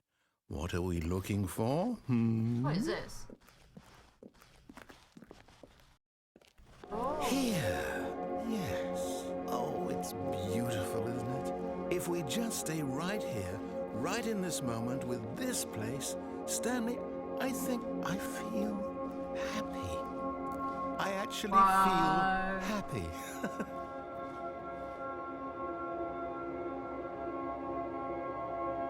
No, trippy.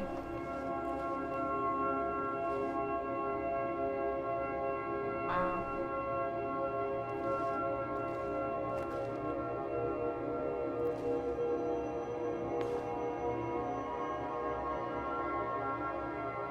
Oh, look at the colours on the side.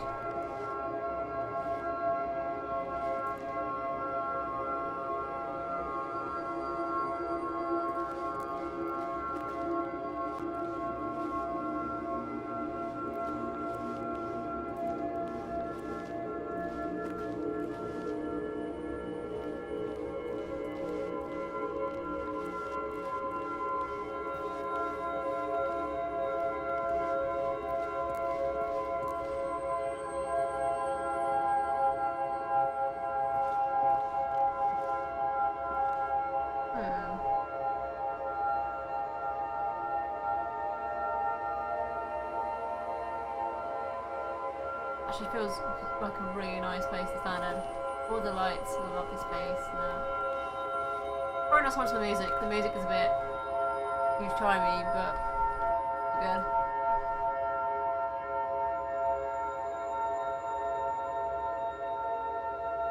Okay, let's go for this door. There's too much green.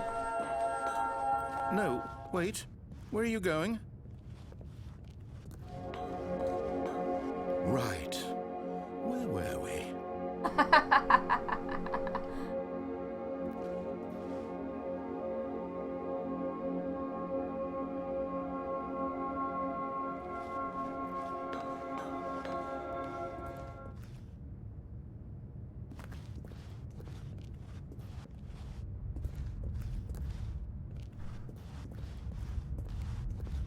Oh no! Stay away from those stairs. If you hurt yourself, if you die, the game will reset. We'll lose all of this. Good, good. We can't be too safe. Promise me you won't go back there. Just stay here. Oh my god, this is so trippy. It's so pink. Like millions and millions of dittos flying around in the sky. That's what it is. Dittos everywhere. Oh my god. No, we're going out. We're going back to the stairs. Let's get the stairs. No! What did we talk about? You're risking everything we achieved here. Yeah, let's. Okay, then we'll go back. We'll go back. I wonder how many times you can get him to be like, oh, okay. You are going to stay here, aren't you? Dolores.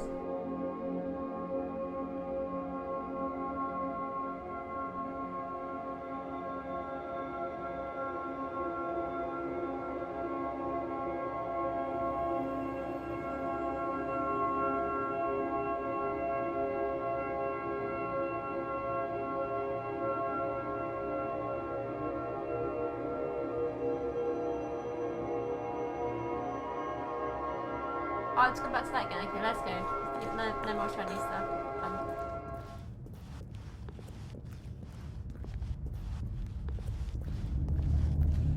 You heard me before, didn't you? You will die! What about this isn't getting through to you? I won't die. Please, no, Stanley, let me stay here. Don't take this from me. Oh. Okay. Please, Stanley, think about what you're doing. Gotta do it. Gotta do it. Gotta do it. Oh, I got close against the edge.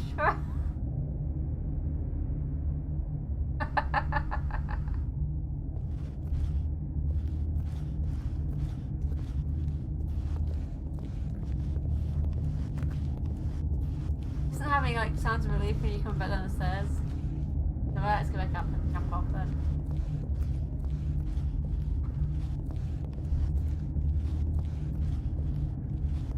Whee! No! Oh, thank God. You lived. You had me No. No, what are you doing, Stanley?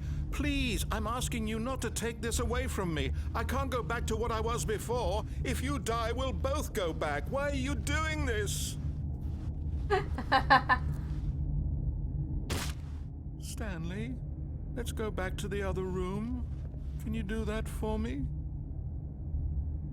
Shall I go back to the other room for him, or shall I go up the stairs? Do you reckon? There's the other room.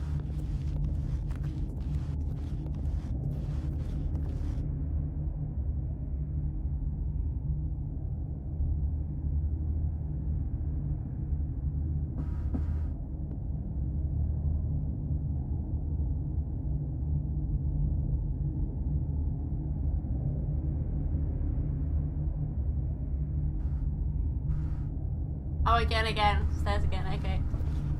There's it is then. My God, is this really how much you dislike my game? That you'll throw yourself from this platform over and over to be rid of it? You are literally willing to kill yourself to keep me from being happy. Am I reading the situation correctly? Or maybe you're just getting a kick out of it. I don't know anymore. I just wanted us to get along. But I guess that was too much to ask.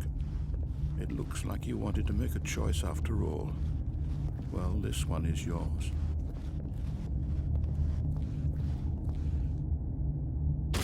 Is it over? It's going to restart, isn't it? I'm going back.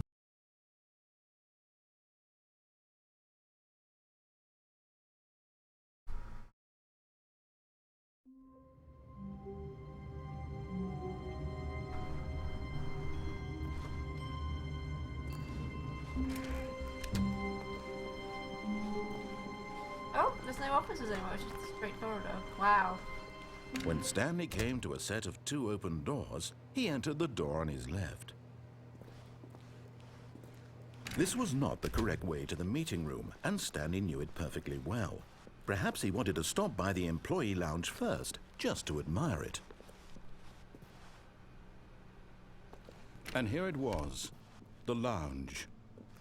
What a room, Stanley thought to himself. What a room, what a room, what a room. But eager to get back to business, Stanley took the first open door on his left. And so he detoured through the maintenance section, walked straight ahead to the opposite door, and got back on track. Okay. Keep going this way then. Yet there was not a single person here either. Feeling a wave of disbelief, Stanley decided to go up to his boss's office, hoping he might find an answer. Coming to a staircase, Stanley walked upstairs to his boss's office. Night shot 1115. But I got it. That didn't say that before. I want to use the bathroom. Bathroom, come on. Alright.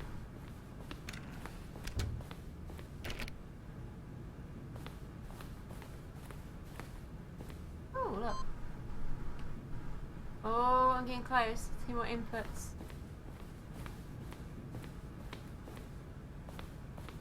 Stepping into his manager's office, Stanley was once again stunned to discover not an indication of any human life. Shocked, unraveled, Stanley wondered in disbelief who orchestrated this. What dark secret was being held from him? What he could not have known was that the keypad behind the boss's desk guarded the terrible truth that his boss had been keeping from him. And so the boss had assigned it an extra secret PIN number, 2845. But of course, Stanley couldn't possibly have known this. Yet incredibly, by simply pushing random buttons on the keypad, Stanley happened to input the correct code by sheer luck. Amazing. He stepped into the newly opened passageway.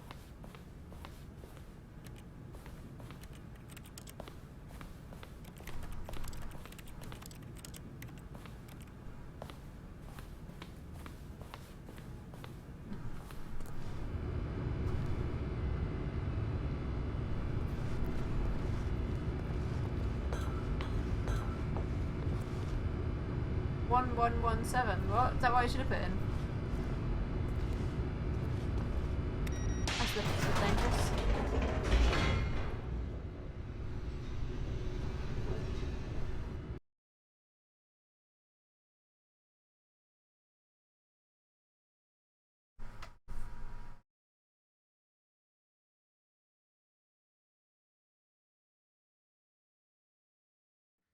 Descending deeper into the building, Stanley realized he felt a bit peculiar. Okay. It was a stirring of emotion in his chest, as though he felt more free to think for himself, to question the nature of his job.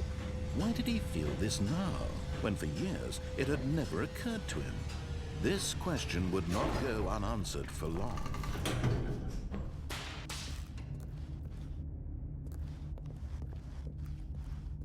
Stanley walked straight ahead through the large door that read Mind Control Facility. Nope. Although this passageway had the word escape written on it, the truth was that at the end of this hall, Stanley would meet his violent death.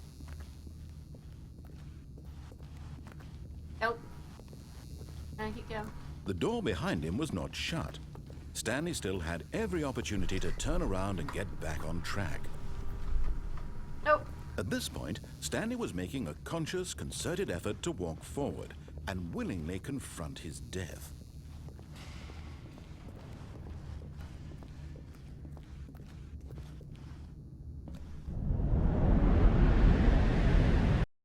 Wow. So the last computer ones are then, because I must have missed at least 2.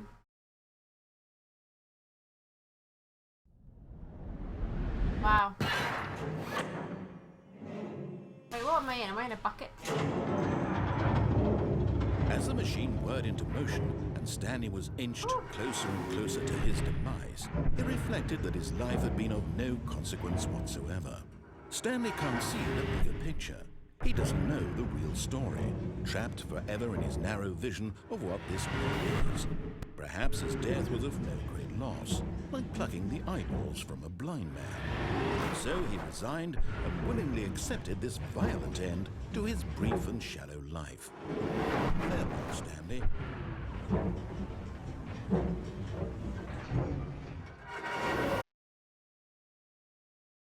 "Farewell, Stanley," cried the narrator, as Stanley was led helplessly into the enormous metal jaws. In a single visceral instant, Stanley was obliterated as the machine crushed every bone in his body, killing him instantly. What the?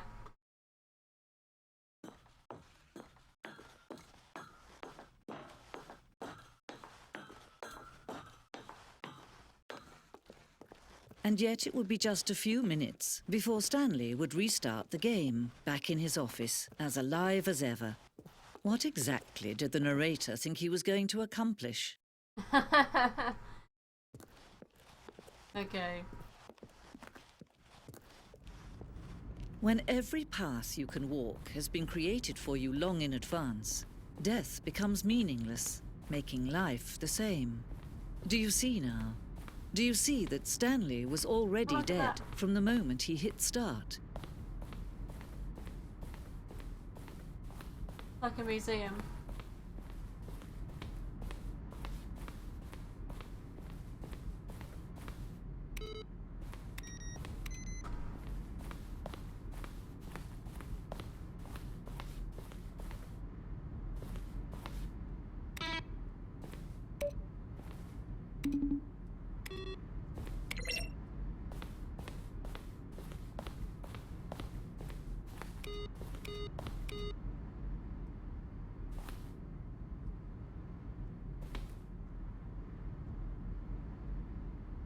Ah, that.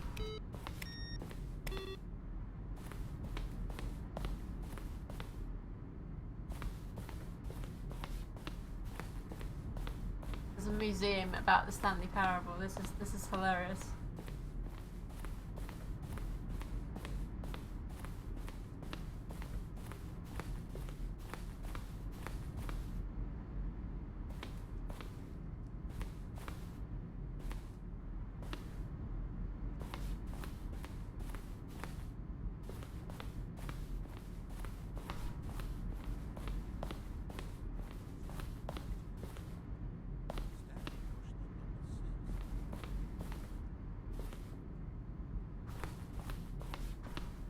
Now then, this navigator for sure would get him right back on track to where he was supposed to be in the story. Stanley walked over the bridge. Stanley stood on the roof. Stanley pushed the number 6.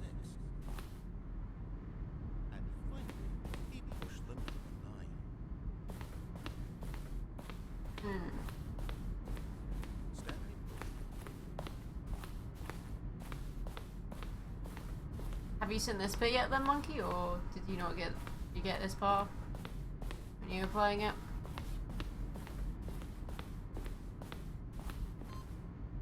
Oh.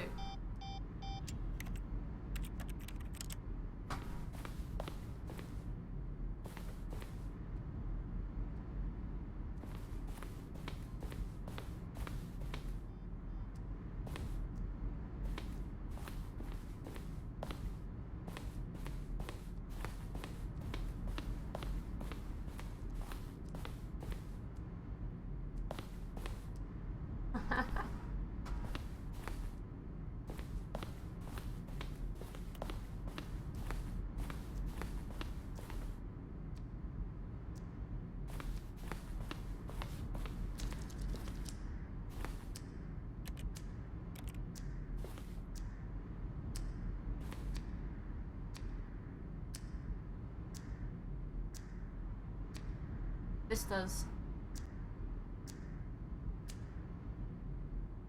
Nothing. That's clicking over again.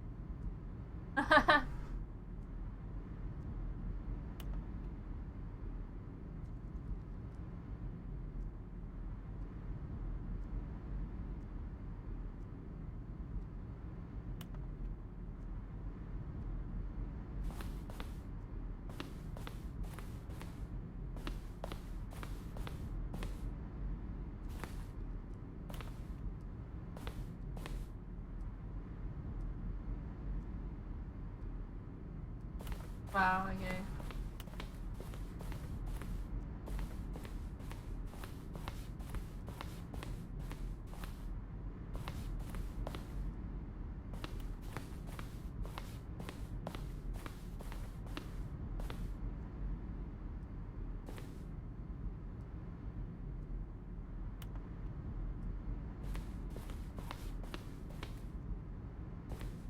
So it had different office like rooms at the beginning of the game, perhaps, then they were developing it.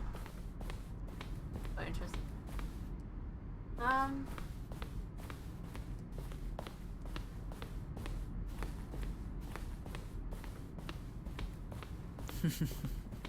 Oh, look at these two. How they wish to destroy one another. How they wish to control one another. How they both wish to be free. Oh. Can you see? Can you see how much they need one another? No, perhaps not. Sometimes these things cannot be seen. But listen to me.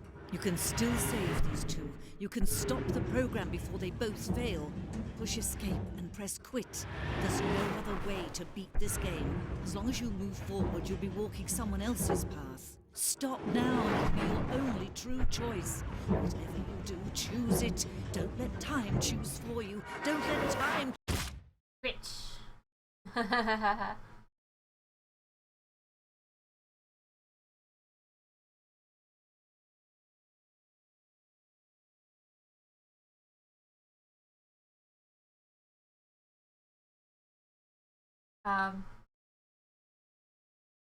Game break again?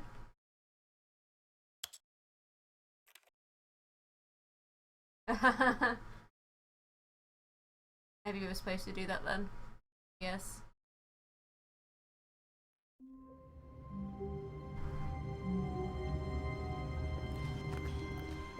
All of his co-workers were gone. What could it mean? Stanley decided to go to the meeting room. Perhaps he had simply missed a memo.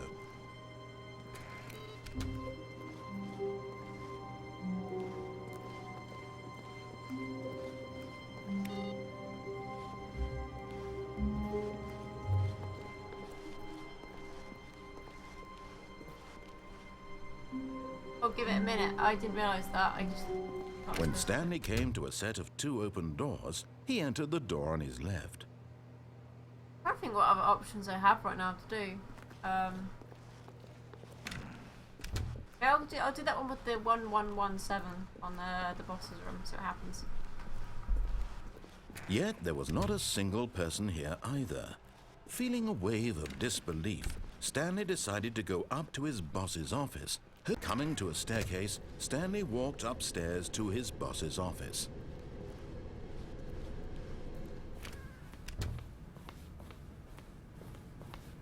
Stepping into his manager's office, Stanley was once again stunned to discover not an indication of any human life. What could it mean? Stanley wondered aloud to nobody. He began wildly tearing through papers on the boss's desk, pulling books off the shelf, looking behind paintings, desperate for clues to his situation. But his attention was caught by a keypad behind the boss's desk. What could its purpose be?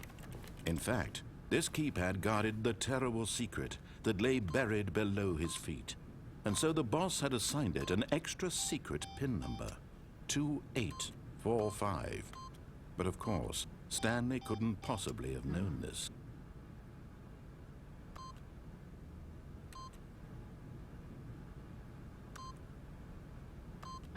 Stanley simply began entering random codes into the keypad, knowing full well the sheer statistical unlikelihood that this would ever result in a correct combination. If he knew that the combo was 2845, it would be another story entirely. But no, this is what he was going 2845.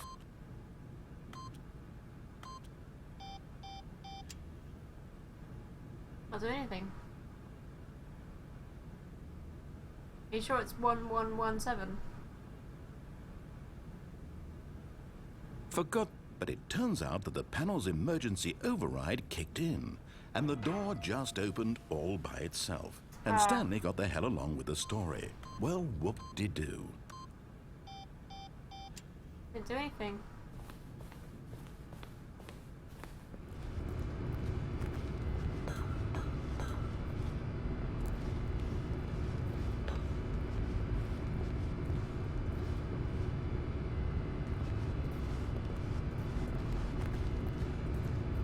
I'll go through here and see if we get some mind control on this one.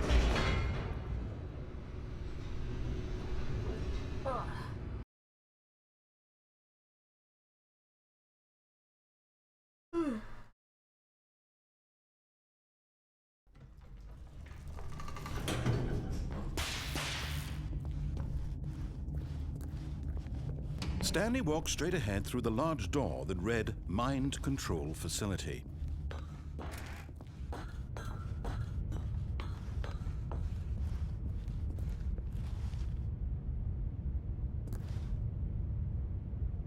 Oh, 7331. Oh, okay, I've already gone out of the office right now. I'll get back to it in a second if I can.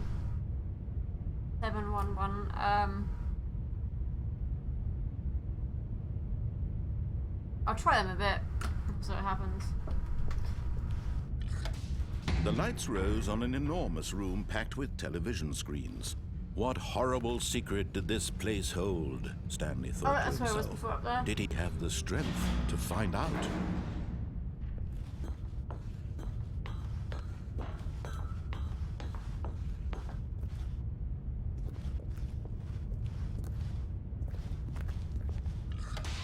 Now the monitors jumped to life, their true nature revealed. Each bore the number of an employee in the building, Stanley's co-workers. The lives of so many individuals reduced to images on a screen, and Stanley, one of them, eternally monitored in this place where freedom meant nothing.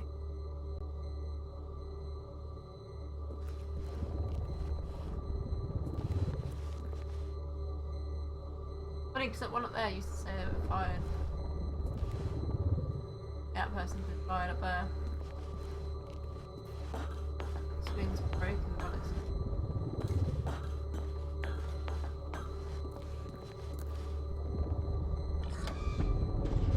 This mind control facility, it was too horrible to believe. It couldn't be true.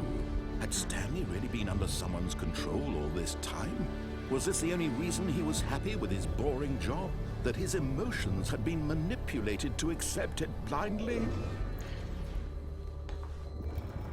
No, he refused to believe it. He couldn't accept it. His own life in someone else's control? Never! It was unthinkable, wasn't it? Was it even possible? Had he truly spent his entire life utterly blind to the world?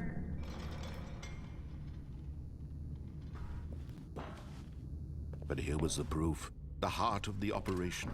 Controls labeled with emotions, happy or sad or content. Walking, eating, working, all of it monitored and commanded from this very place. And as the cold reality of his past began to sink in, Stanley decided that this machinery would never again exert its terrible power over another human life. For he would dismantle the controls once and for all.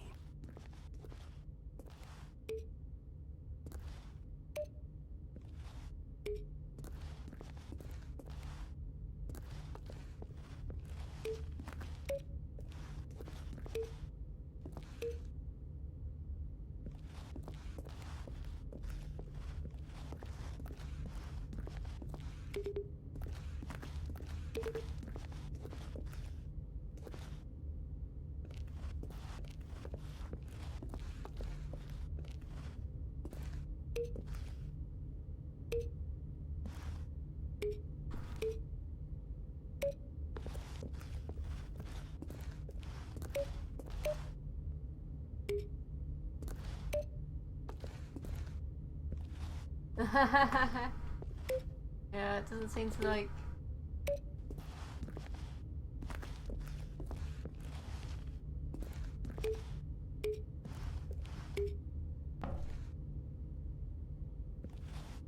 Big red button, why can't I push the big red button?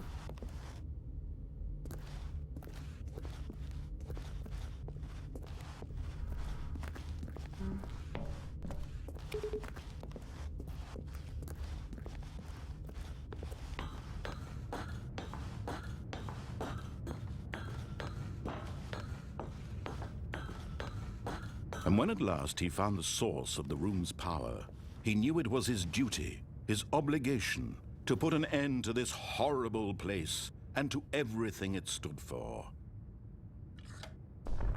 Oh, Stanley, you didn't just activate the controls, did you? After they kept you enslaved all these years, you go and you try to take control of the machine for yourself. Is that what you wanted? Control? Oh, Stanley, I applaud your effort, I really do. But you need to understand, there's only so much that machine can do. You were supposed to let it go, turn the controls off, and leave. If you want to throw my story off track, you're going to have to do much better than that. I'm afraid you don't have nearly the power you think you do. For example, and I believe you'll find this pertinent, Stanley suddenly realized he had just initiated the network's emergency detonation system. In the event that this machine is activated without proper DNA identification, nuclear detonators are said to explode, eliminating the entire complex. How long until detonation then? Let's say 2 minutes. Now this is making things a little more fun, isn't it, Stanley? It's your time to shine. You are the star. It's your story now. Shape it to your heart's desires. Oh, this is much better than what I had in mind. What a shame we have so little time left to enjoy it. Mere moments until the bomb goes off. But what precious moments each one of them is. More time to talk about you, about me, where we're going, what all this means. I barely know where to start. What's that? You'd like to know where your co-workers are? A moment of solace before you're obliterated. All right, I'm in a good mood. You're gonna die anyway. I'll tell you exactly what happened to them. I erased them. I turned off the machine. I set you free. Of course, that was merely in this instance of the story. Sometimes when I tell it, I simply let you sit there in your office forever, pushing buttons endlessly and then dying alone. Other times, I let the office sink into the ground, swallowing everyone inside, or I let it burn to a crisp.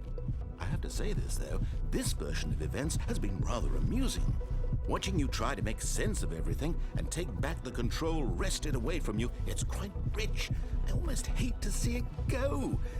But I'm sure whatever I come up with on the next go-around will be even better. My goodness, only 34 seconds left. But I'm enjoying this so much. You know what? I have no idea what I have to do. I'm going to put some extra time on the clock, why not? These are precious additional seconds, Stanley. Time doesn't grow on trees. Oh dear me, what's the matter, Stanley? Is it that you have no idea where you're going or what you're supposed to be doing right now? Or did you just assume when you saw that timer that something in this room was capable of turning it off? I mean, look at you. Running from button to button, screen to screen, clicking on every little thing in this room. These numbered buttons, no, these colored ones, or maybe this big red button, or this door. Everything, anything, something here will save me. Why would you think that, Stanley? That this video game can be beaten? Won? Solved? Do you have any idea what your purpose in this place is? Stanley, you're in for quite a disappointment. But here's a spoiler for you. That timer isn't a catalyst to keep the action moving along. It's just seconds ticking away to your death. You're only still playing instead of watching a cutscene because I want to watch you for every moment that you're powerless.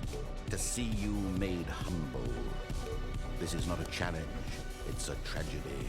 You wanted to control this world, that's fine. But I'm going to destroy it first, so you can't. Take a look at the clock, Stanley. That's 30 seconds you have left to struggle. 30 seconds until a big boom and then nothing. No ending here. What the hell? Blown to pieces. Will you cling desperately to your frail life, or will you let it go peacefully? Another choice. Make it count. Or don't. It's all the same to me. All a part of the joke. And believe me, I will be laughing at every second of your inevitable life from the moment we fade in until the moment I say, happily ever after. Wow.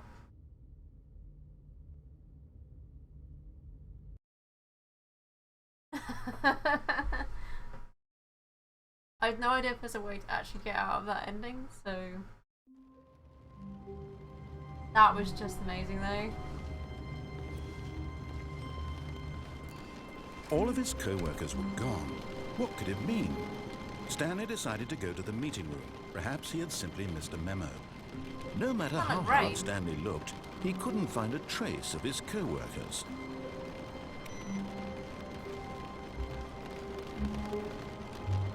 That does sound like rain, doesn't it? Like there's a storm inside. That was pretty fun though. Oh my god, just running around pressing buttons saying, oh my god, how to get this explosion. If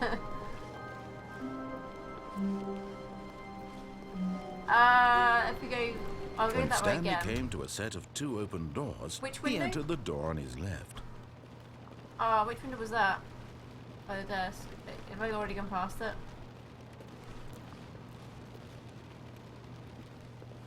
Probably went past it, didn't I?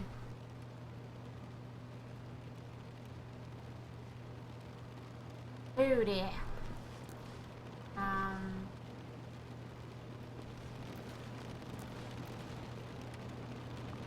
But there's rain. It's raining.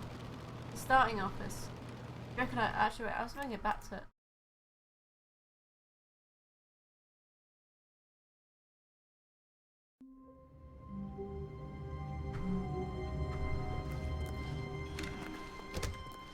Oh, what? I can't even use the office now. When Stanley came to a set of 2 open doors, he entered the door on his left.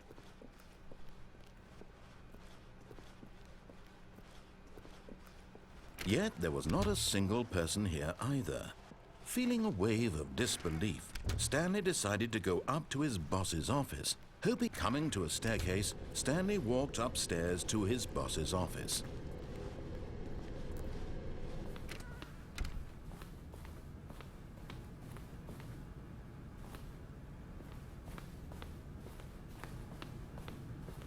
The moment he entered his manager's office, Stanley froze in his tracks.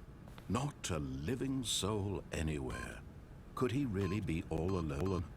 This was too much for Stanley to take, too much for any man to take. He fell to his knees, bursting into half moans, half sobs, the guttural retching of life from a man denied any hope, any reason to keep going. Here on the floor, he lay prone, paralyzed by fear for nearly a full hour. But when at last he began to move about and survey the situation, he found a keypad behind the boss's desk. What could it mean? Was it a sign of hope for Stanley's future? Alas, it was not. For although this keypad guarded the terrible secret of Stanley's past, it had been assigned a 4-digit code so devious and so random that no man could ever hope to guess it. 2845. Yet incredibly, by simply pushing random buttons on the keypad, Stanley happened to input the correct code by sheer luck. 1947. Amazing. Stanley ventured forth into the newly opened passageway.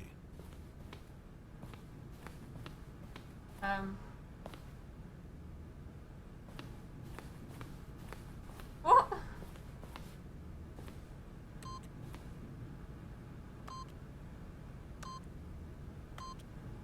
Yet incredibly, by simply pushing random buttons on the keypad, Stanley happened to input the correct code by sheer luck.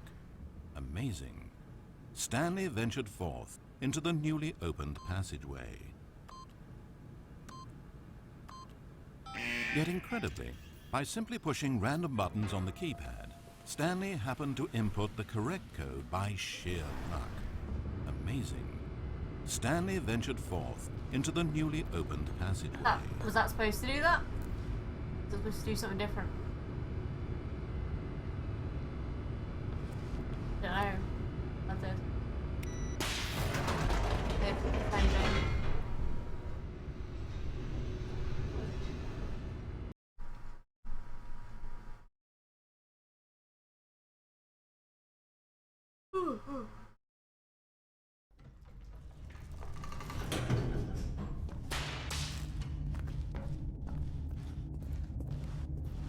Stanley walked straight ahead through the large door that read Mind Control Facility. Do we go to the escape or to the mine facility again?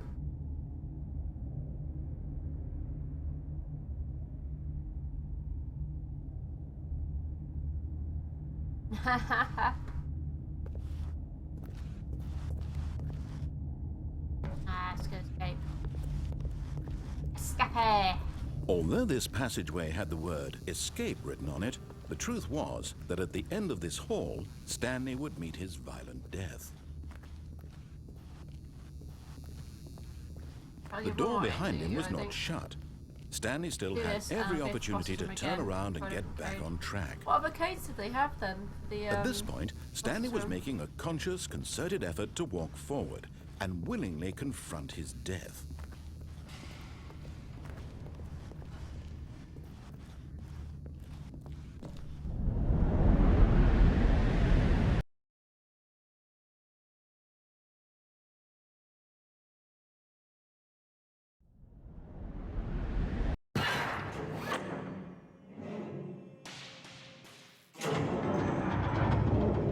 As the machine whirred into motion and Stanley was inched closer and closer to his demise, he reflected that his life had been of no consequence whatsoever.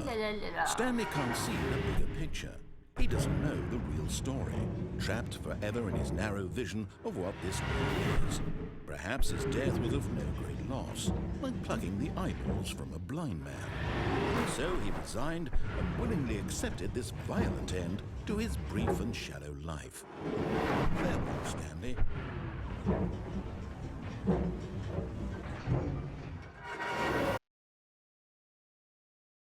"Farewell, Stanley," cried the narrator, as Stanley was led helplessly into the enormous metal jaws.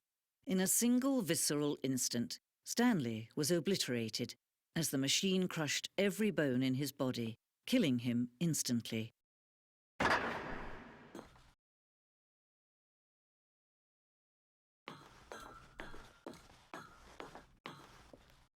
And yet it would be just a few minutes before Stanley would restart the game, back in his office, as alive as ever. What exactly did the narrator think he was going to accomplish? When every path you can walk has been created for you long in advance, death becomes meaningless, making life the same. Do you see now? Do you see that Stanley was already dead from the moment he hit start?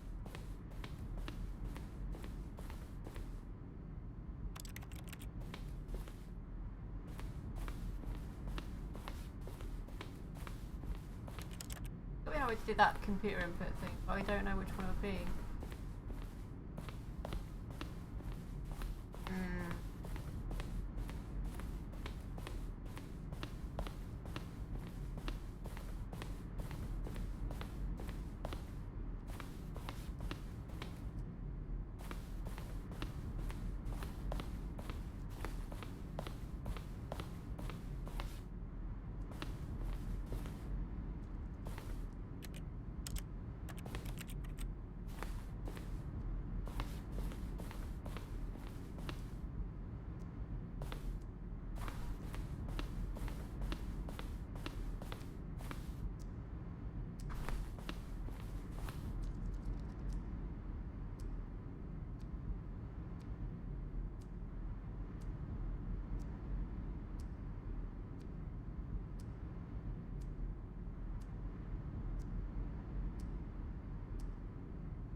So where to get through then?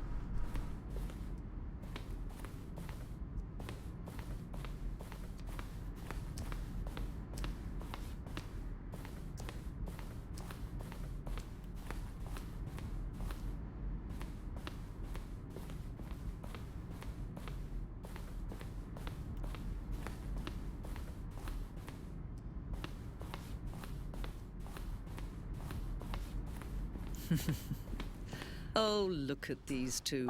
How they wish to destroy one another. How they wish to control one another. How they both wish to be free. Can you see? Can you see how much they need one another? No, perhaps not. Sometimes these things cannot be seen. But listen to me. You can still save these two. You can stop the program before they both fail. Push escape and press quit. There's no other way to beat this game. As long as you move forward, you'll be walking someone else's path. Stop now and it'll be your only true choice. Oh, that's not good. Whatever you do, choose it. Don't let time choose for you. Don't let time.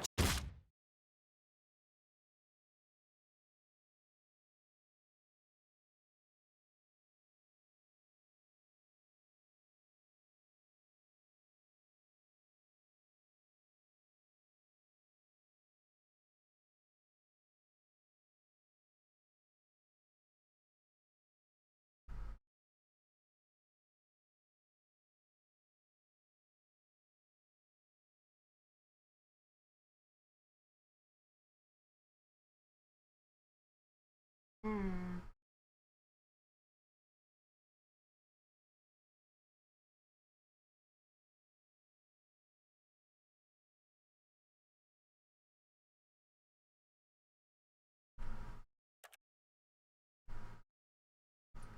No, no, I haven't found the real ending yet. I wanted to try some more codes in the boss's office, but I don't think I'm going to be able to. Already this was uncomfortable, and Stanley decided that as soon as he found a new space he felt safe in, that he would never leave it again in his life. Jump out the window the first up. Can I only do that then when I hear the rain outside then? Oh, I have to just wait at that point. Oh. Oh. Oh! Come on, input in the computer. I need to go through and do the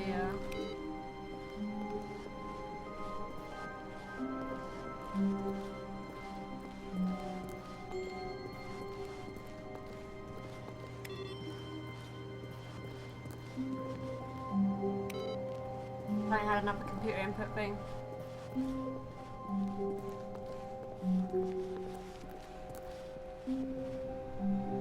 Come on. Yes! Look at that, one more computer input and I'm sure I'm gonna get it. Go to 4, 3, 4, crouch. Oh, it was 4, 3, 4 again? Was that through the lounge?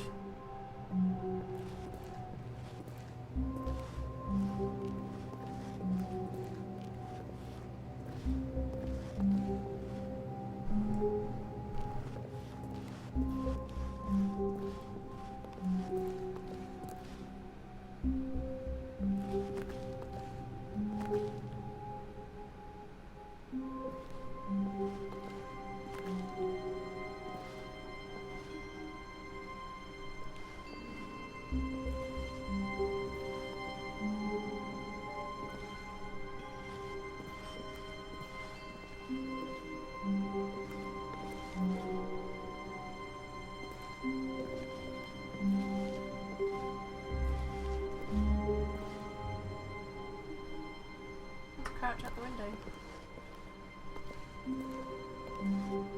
Not let me go up the chair though.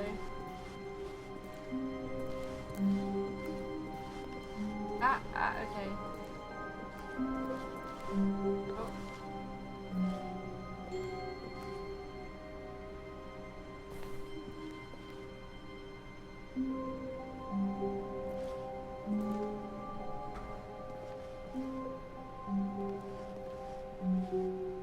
Oh.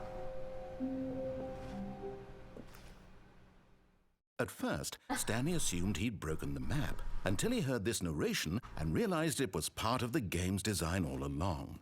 He then praised the game for its insightful and witty commentary into the nature of video game structure and its examination of structural narrative tropes. So, now that you're here, what do you think? Isn't this a fun and unique place to be? Why don't we take a minute just to drink it all in? Oh. Okay, I'm over it now. What do you think? Are you sick of this gag yet? Ah, then in that case, we'll continue. But now, here comes the real question. What do you think would have happened if you had told me that you wanted this to stop? Do you think it would have been particularly different? Would I have taken the same idea but rephrased it superficially to fit that answer? Perhaps you never would even have thought of it if I hadn't brought up the issue in the first place. Oh, now think about it. Will it be worth it for you to restart and then come back here just to do the other option? Clearly, this whole gag takes some time. What if the other option is even longer? How long will you spend in total just to have heard all the narration? Oh, and this is rich. Perhaps you've just played the other option, and now you've come to see what happens in this one. So, what do you think? Which choice was the better one? Imagine if you had selected continue on your first playthrough, how tantalizing it would be not knowing what happens when you pick the other option. Indeed, you are one of the lucky ones. Though if the other option is really miserable to listen to, then perhaps you're not. In fact, I'm just going to say that no one who's listening to this is lucky.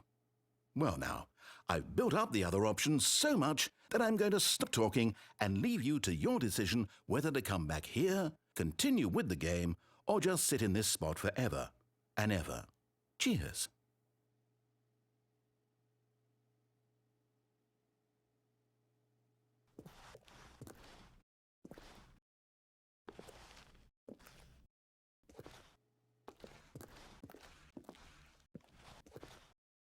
What happens if you just sit in this spot forever then? What? Something else happen?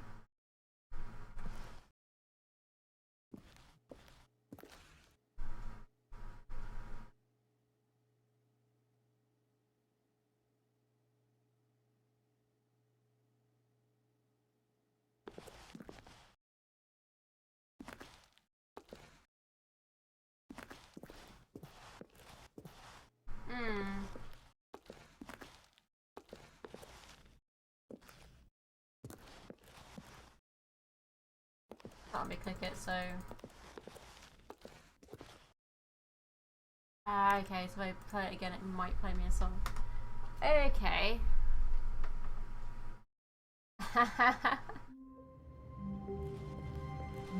All of his co-workers were gone. What could it mean? Stanley decided to go to the meeting room. Perhaps he had simply missed a memo. Any more computer inputs in this starting area.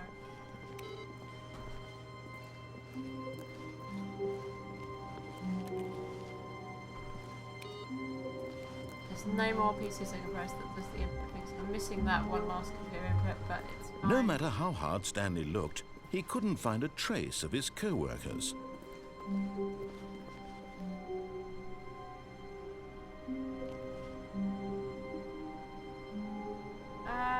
Come on.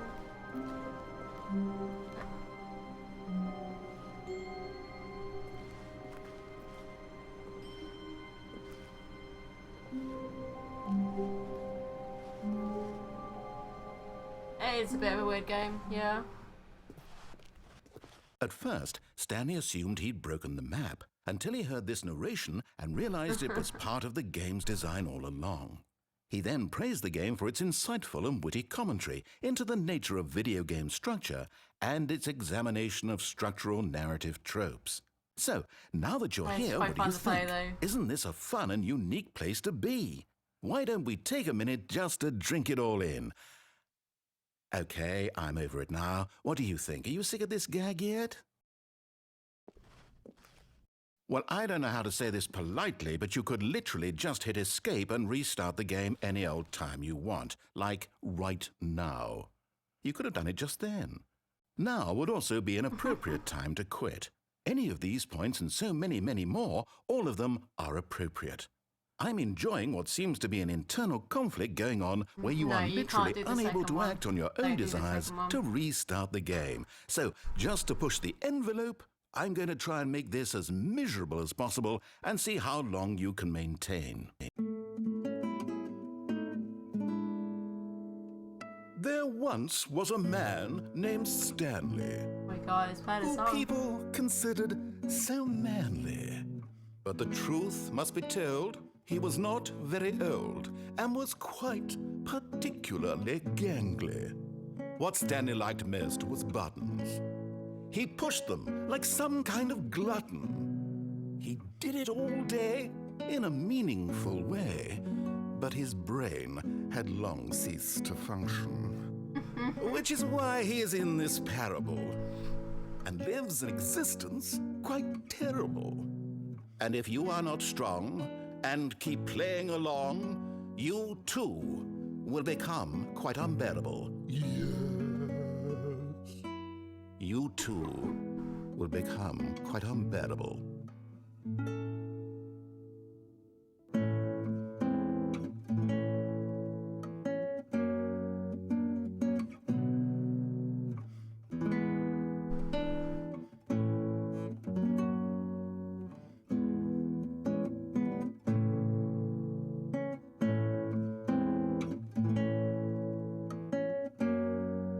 playing a song then, or something more?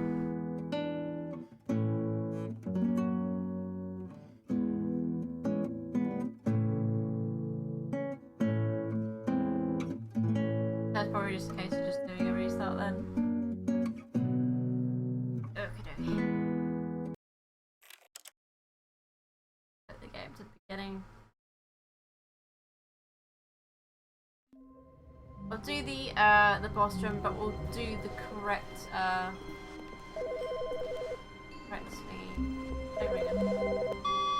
Hello. This is a recorded message scheduled either by you or a person in your place of work. The purpose of this message is to warn you about the dangers of recorded messages. If at any time you believe you are listening to a recorded message, please terminate it immediately and cease all flow of information from the recorded message into your perceptual sphere. Thank you, and have a pleasant day. That was weird.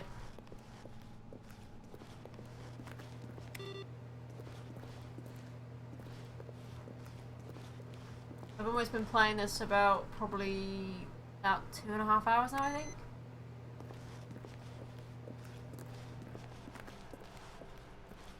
I'm gonna do the boss's room. We'll do it properly. When Stanley came to a set of 2 open doors, he entered the door on his left.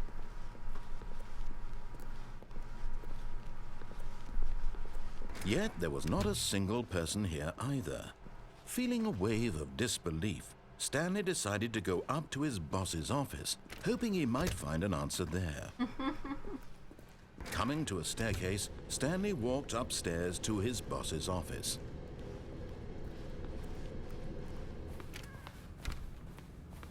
Oh, I'll push that computer, okay.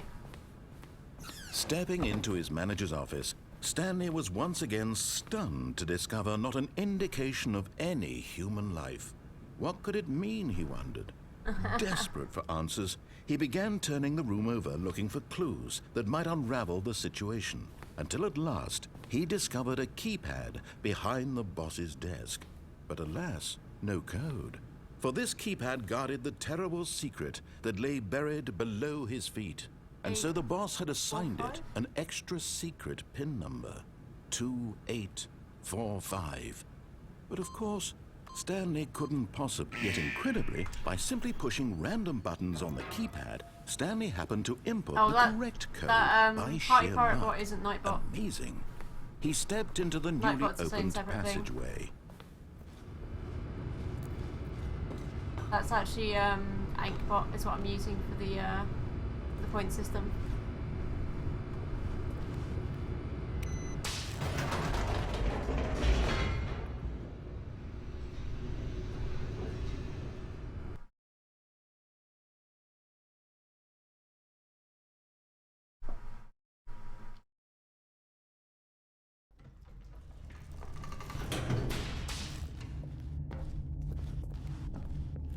Stanley walked straight ahead through the large door that read Mind Control Facility.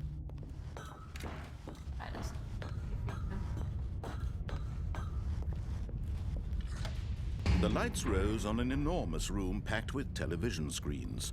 What horrible secret did this place hold? Stanley thought to himself. Oh, I just have did that he have feeling the for strength like to find out? warning people when they do stuff. I haven't ever tried out Anchorbot with that yet.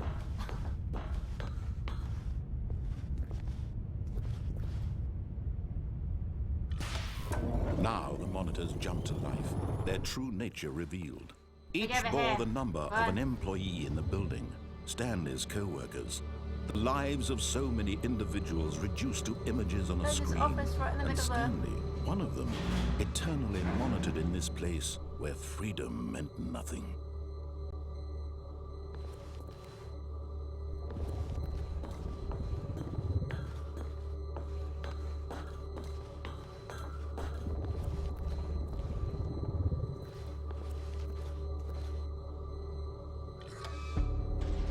This mind control facility, it was too horrible to believe. It couldn't be true. Had Stanley really been under someone's control all this time? Was this the only reason he was happy with his boring job? That his emotions had been manipulated to accept it blindly? We've got this.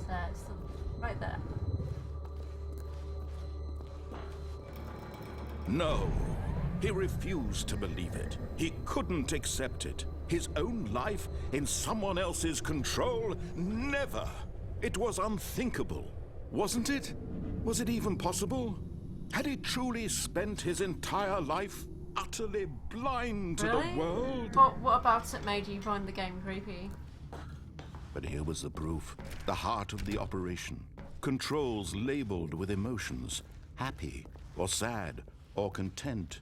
Walking, eating, working. All of it monitored and commanded from this very place.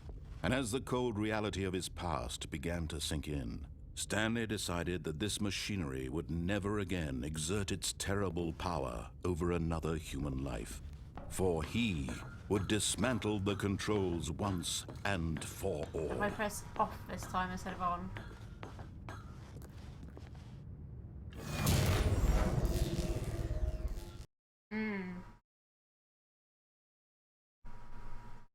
Happens. This is just going to be the freedom ending because it said about it in that museum thing about the freedom.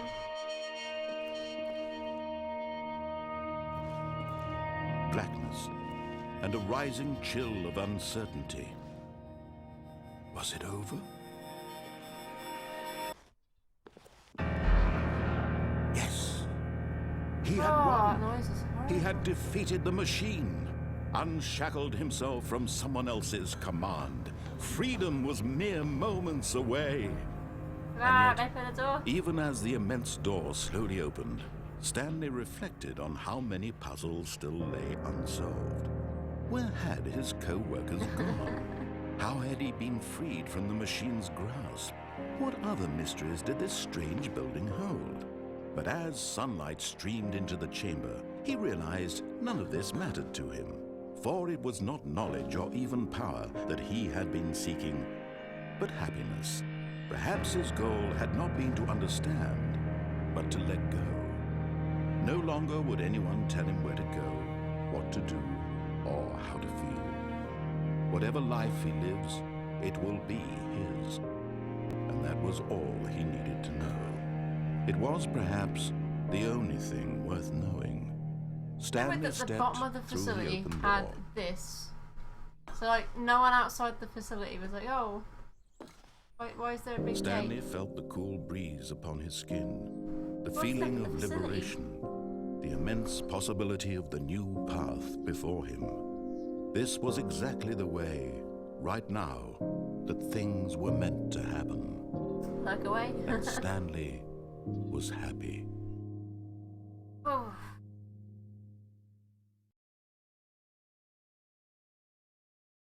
I got achievement, beat the game. Okay.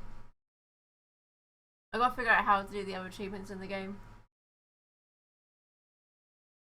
I've done 2 so far. Actually, no, I did 3. I got Welcome Back, the Room 430, and this one. I don't think I've gotten any other achievements besides those 3. Just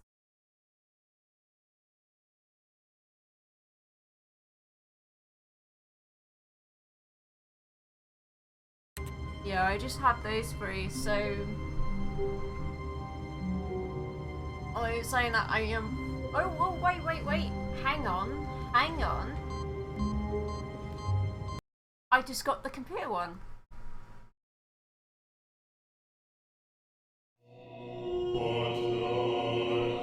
Oh my god. Oh my god.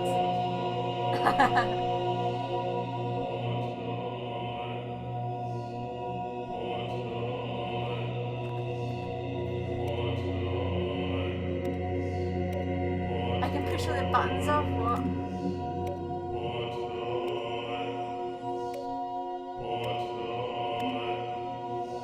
Oh my god.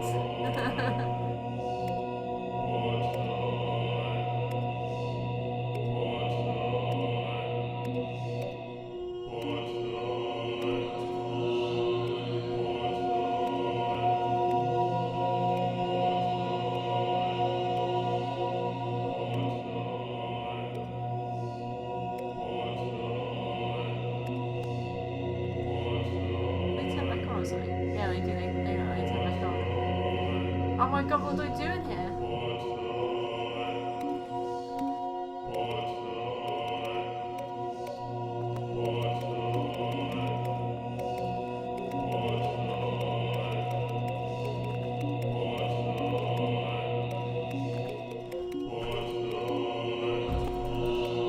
muffin button. Let's see a muffin button.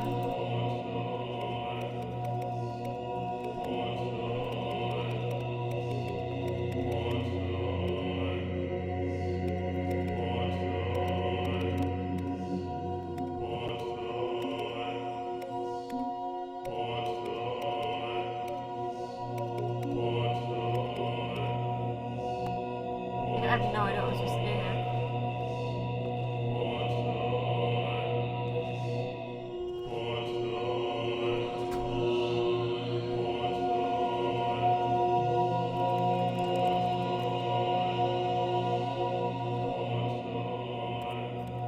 If I do that, it makes the whole thing stop.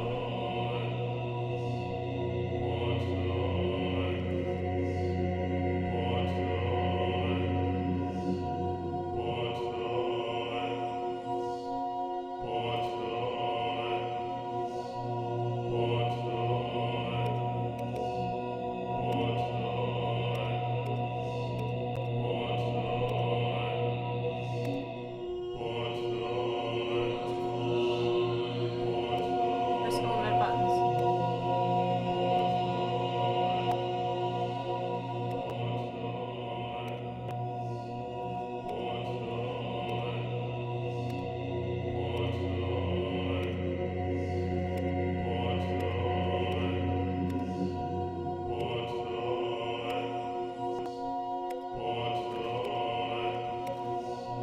Oh, that's tricky.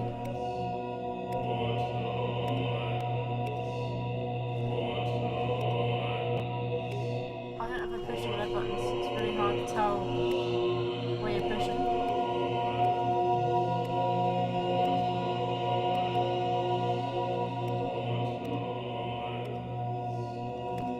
What, just all the red buttons, or? I don't know.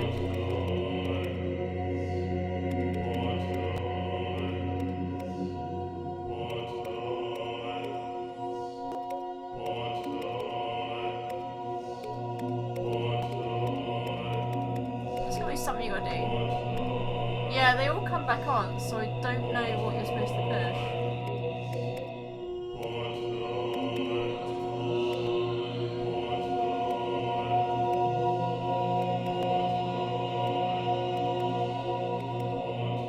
There's gotta be something you gotta do at this point, I reckon. I'm pretty sure of it.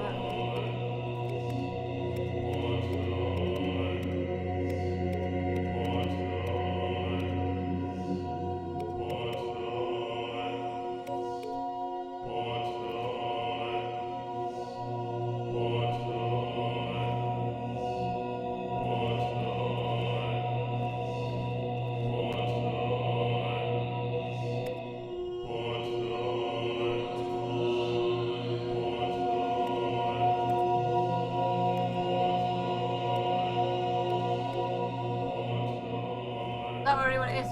I'll just keep doing pushing them. Is there like a certain amount of time you're supposed to keep pushing them, or what?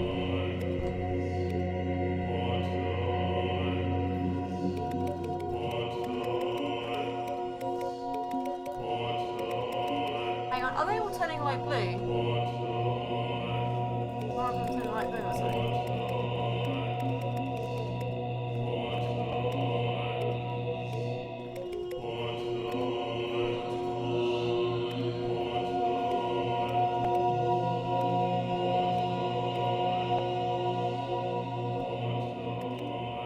Do you think they're all turning light blue?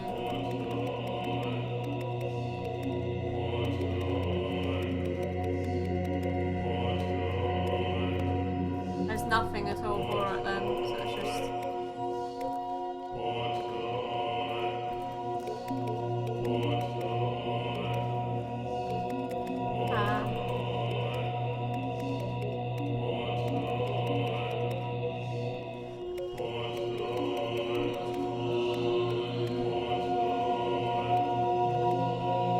I guess that maybe we just get back to the other room though, because nothing else to do here, so...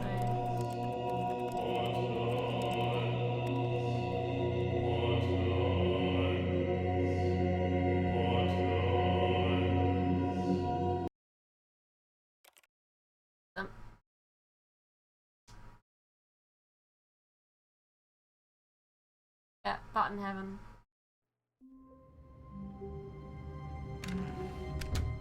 But Stanley simply couldn't handle the pressure.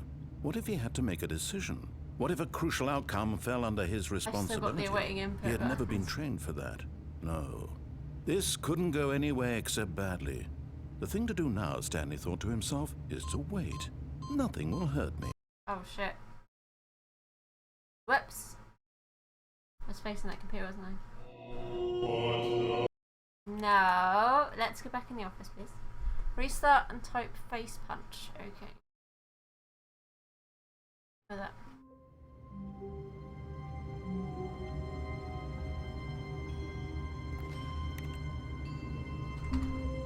Oh my god.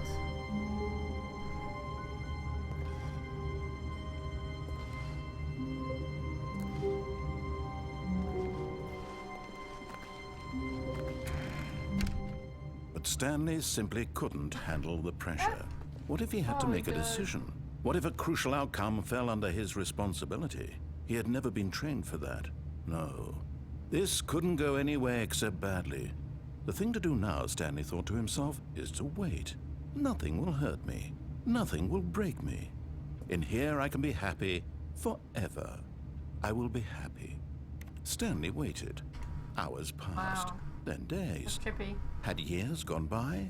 He no longer had the ability to tell. But the one thing he knew for sure, beyond any doubt, was that if he waited long enough, the answers would come. Eventually, someday, they would arrive. Soon, very soon now, this will end. He will be spoken to. He will be told what to do. Now it's just a little bit closer. Now it's even closer. Here it comes.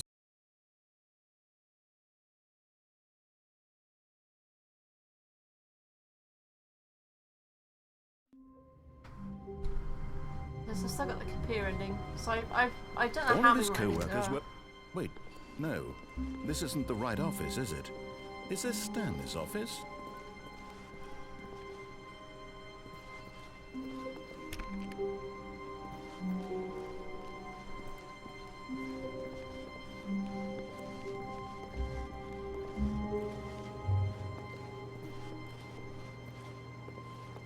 I don't know if there's actually any more to go through. 'Cause I've done computer stuff, I've done that.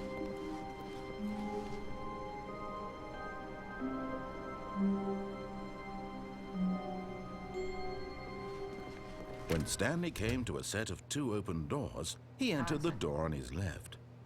There was something about 8. Got to find a button 8.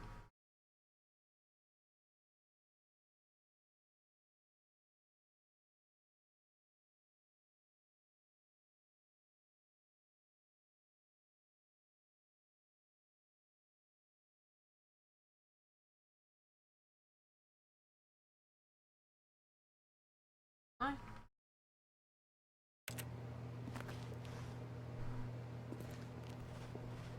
This was not the correct way to the meeting room, and Stanley knew it perfectly well.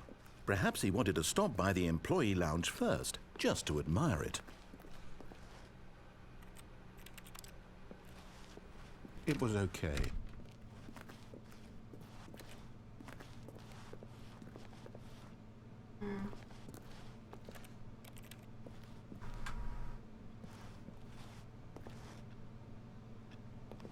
What's that one for the 8? Different. Yes, really Oh, really so we worth have to it go to being here in the costume room. and put 8, 8, The room, 8, but 8. eager to get Right, back to okay, I business, get it. Stanley took the first Yeah. open door on his left. And so he detoured through the maintenance section, walked straight ahead to the opposite door, and got back on track. Yet there was not a single person here either. Feeling a wave of disbelief, Stanley decided to go up to his boss's office, gets hoping free- he might find a... Coming to a staircase, It doesn't Stanley actually walked explain upstairs where to his everyone's gone. boss's office. They're still just gone.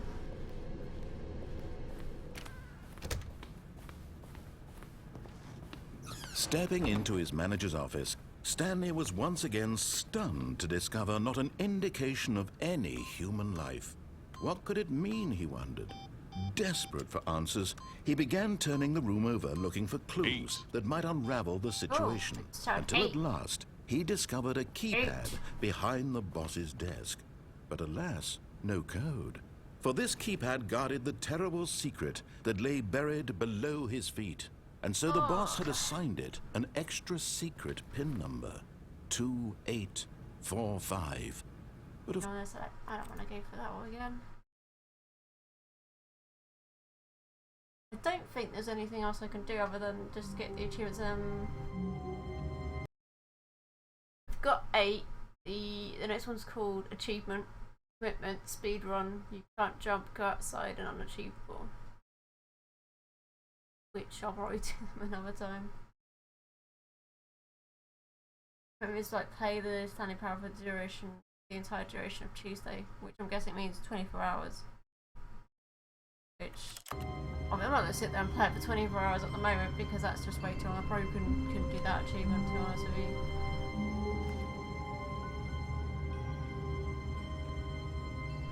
I guess the best way probably to do that would be maybe you just leave the game on for an entire day on your computer and then just walk away from it. Just not touch it.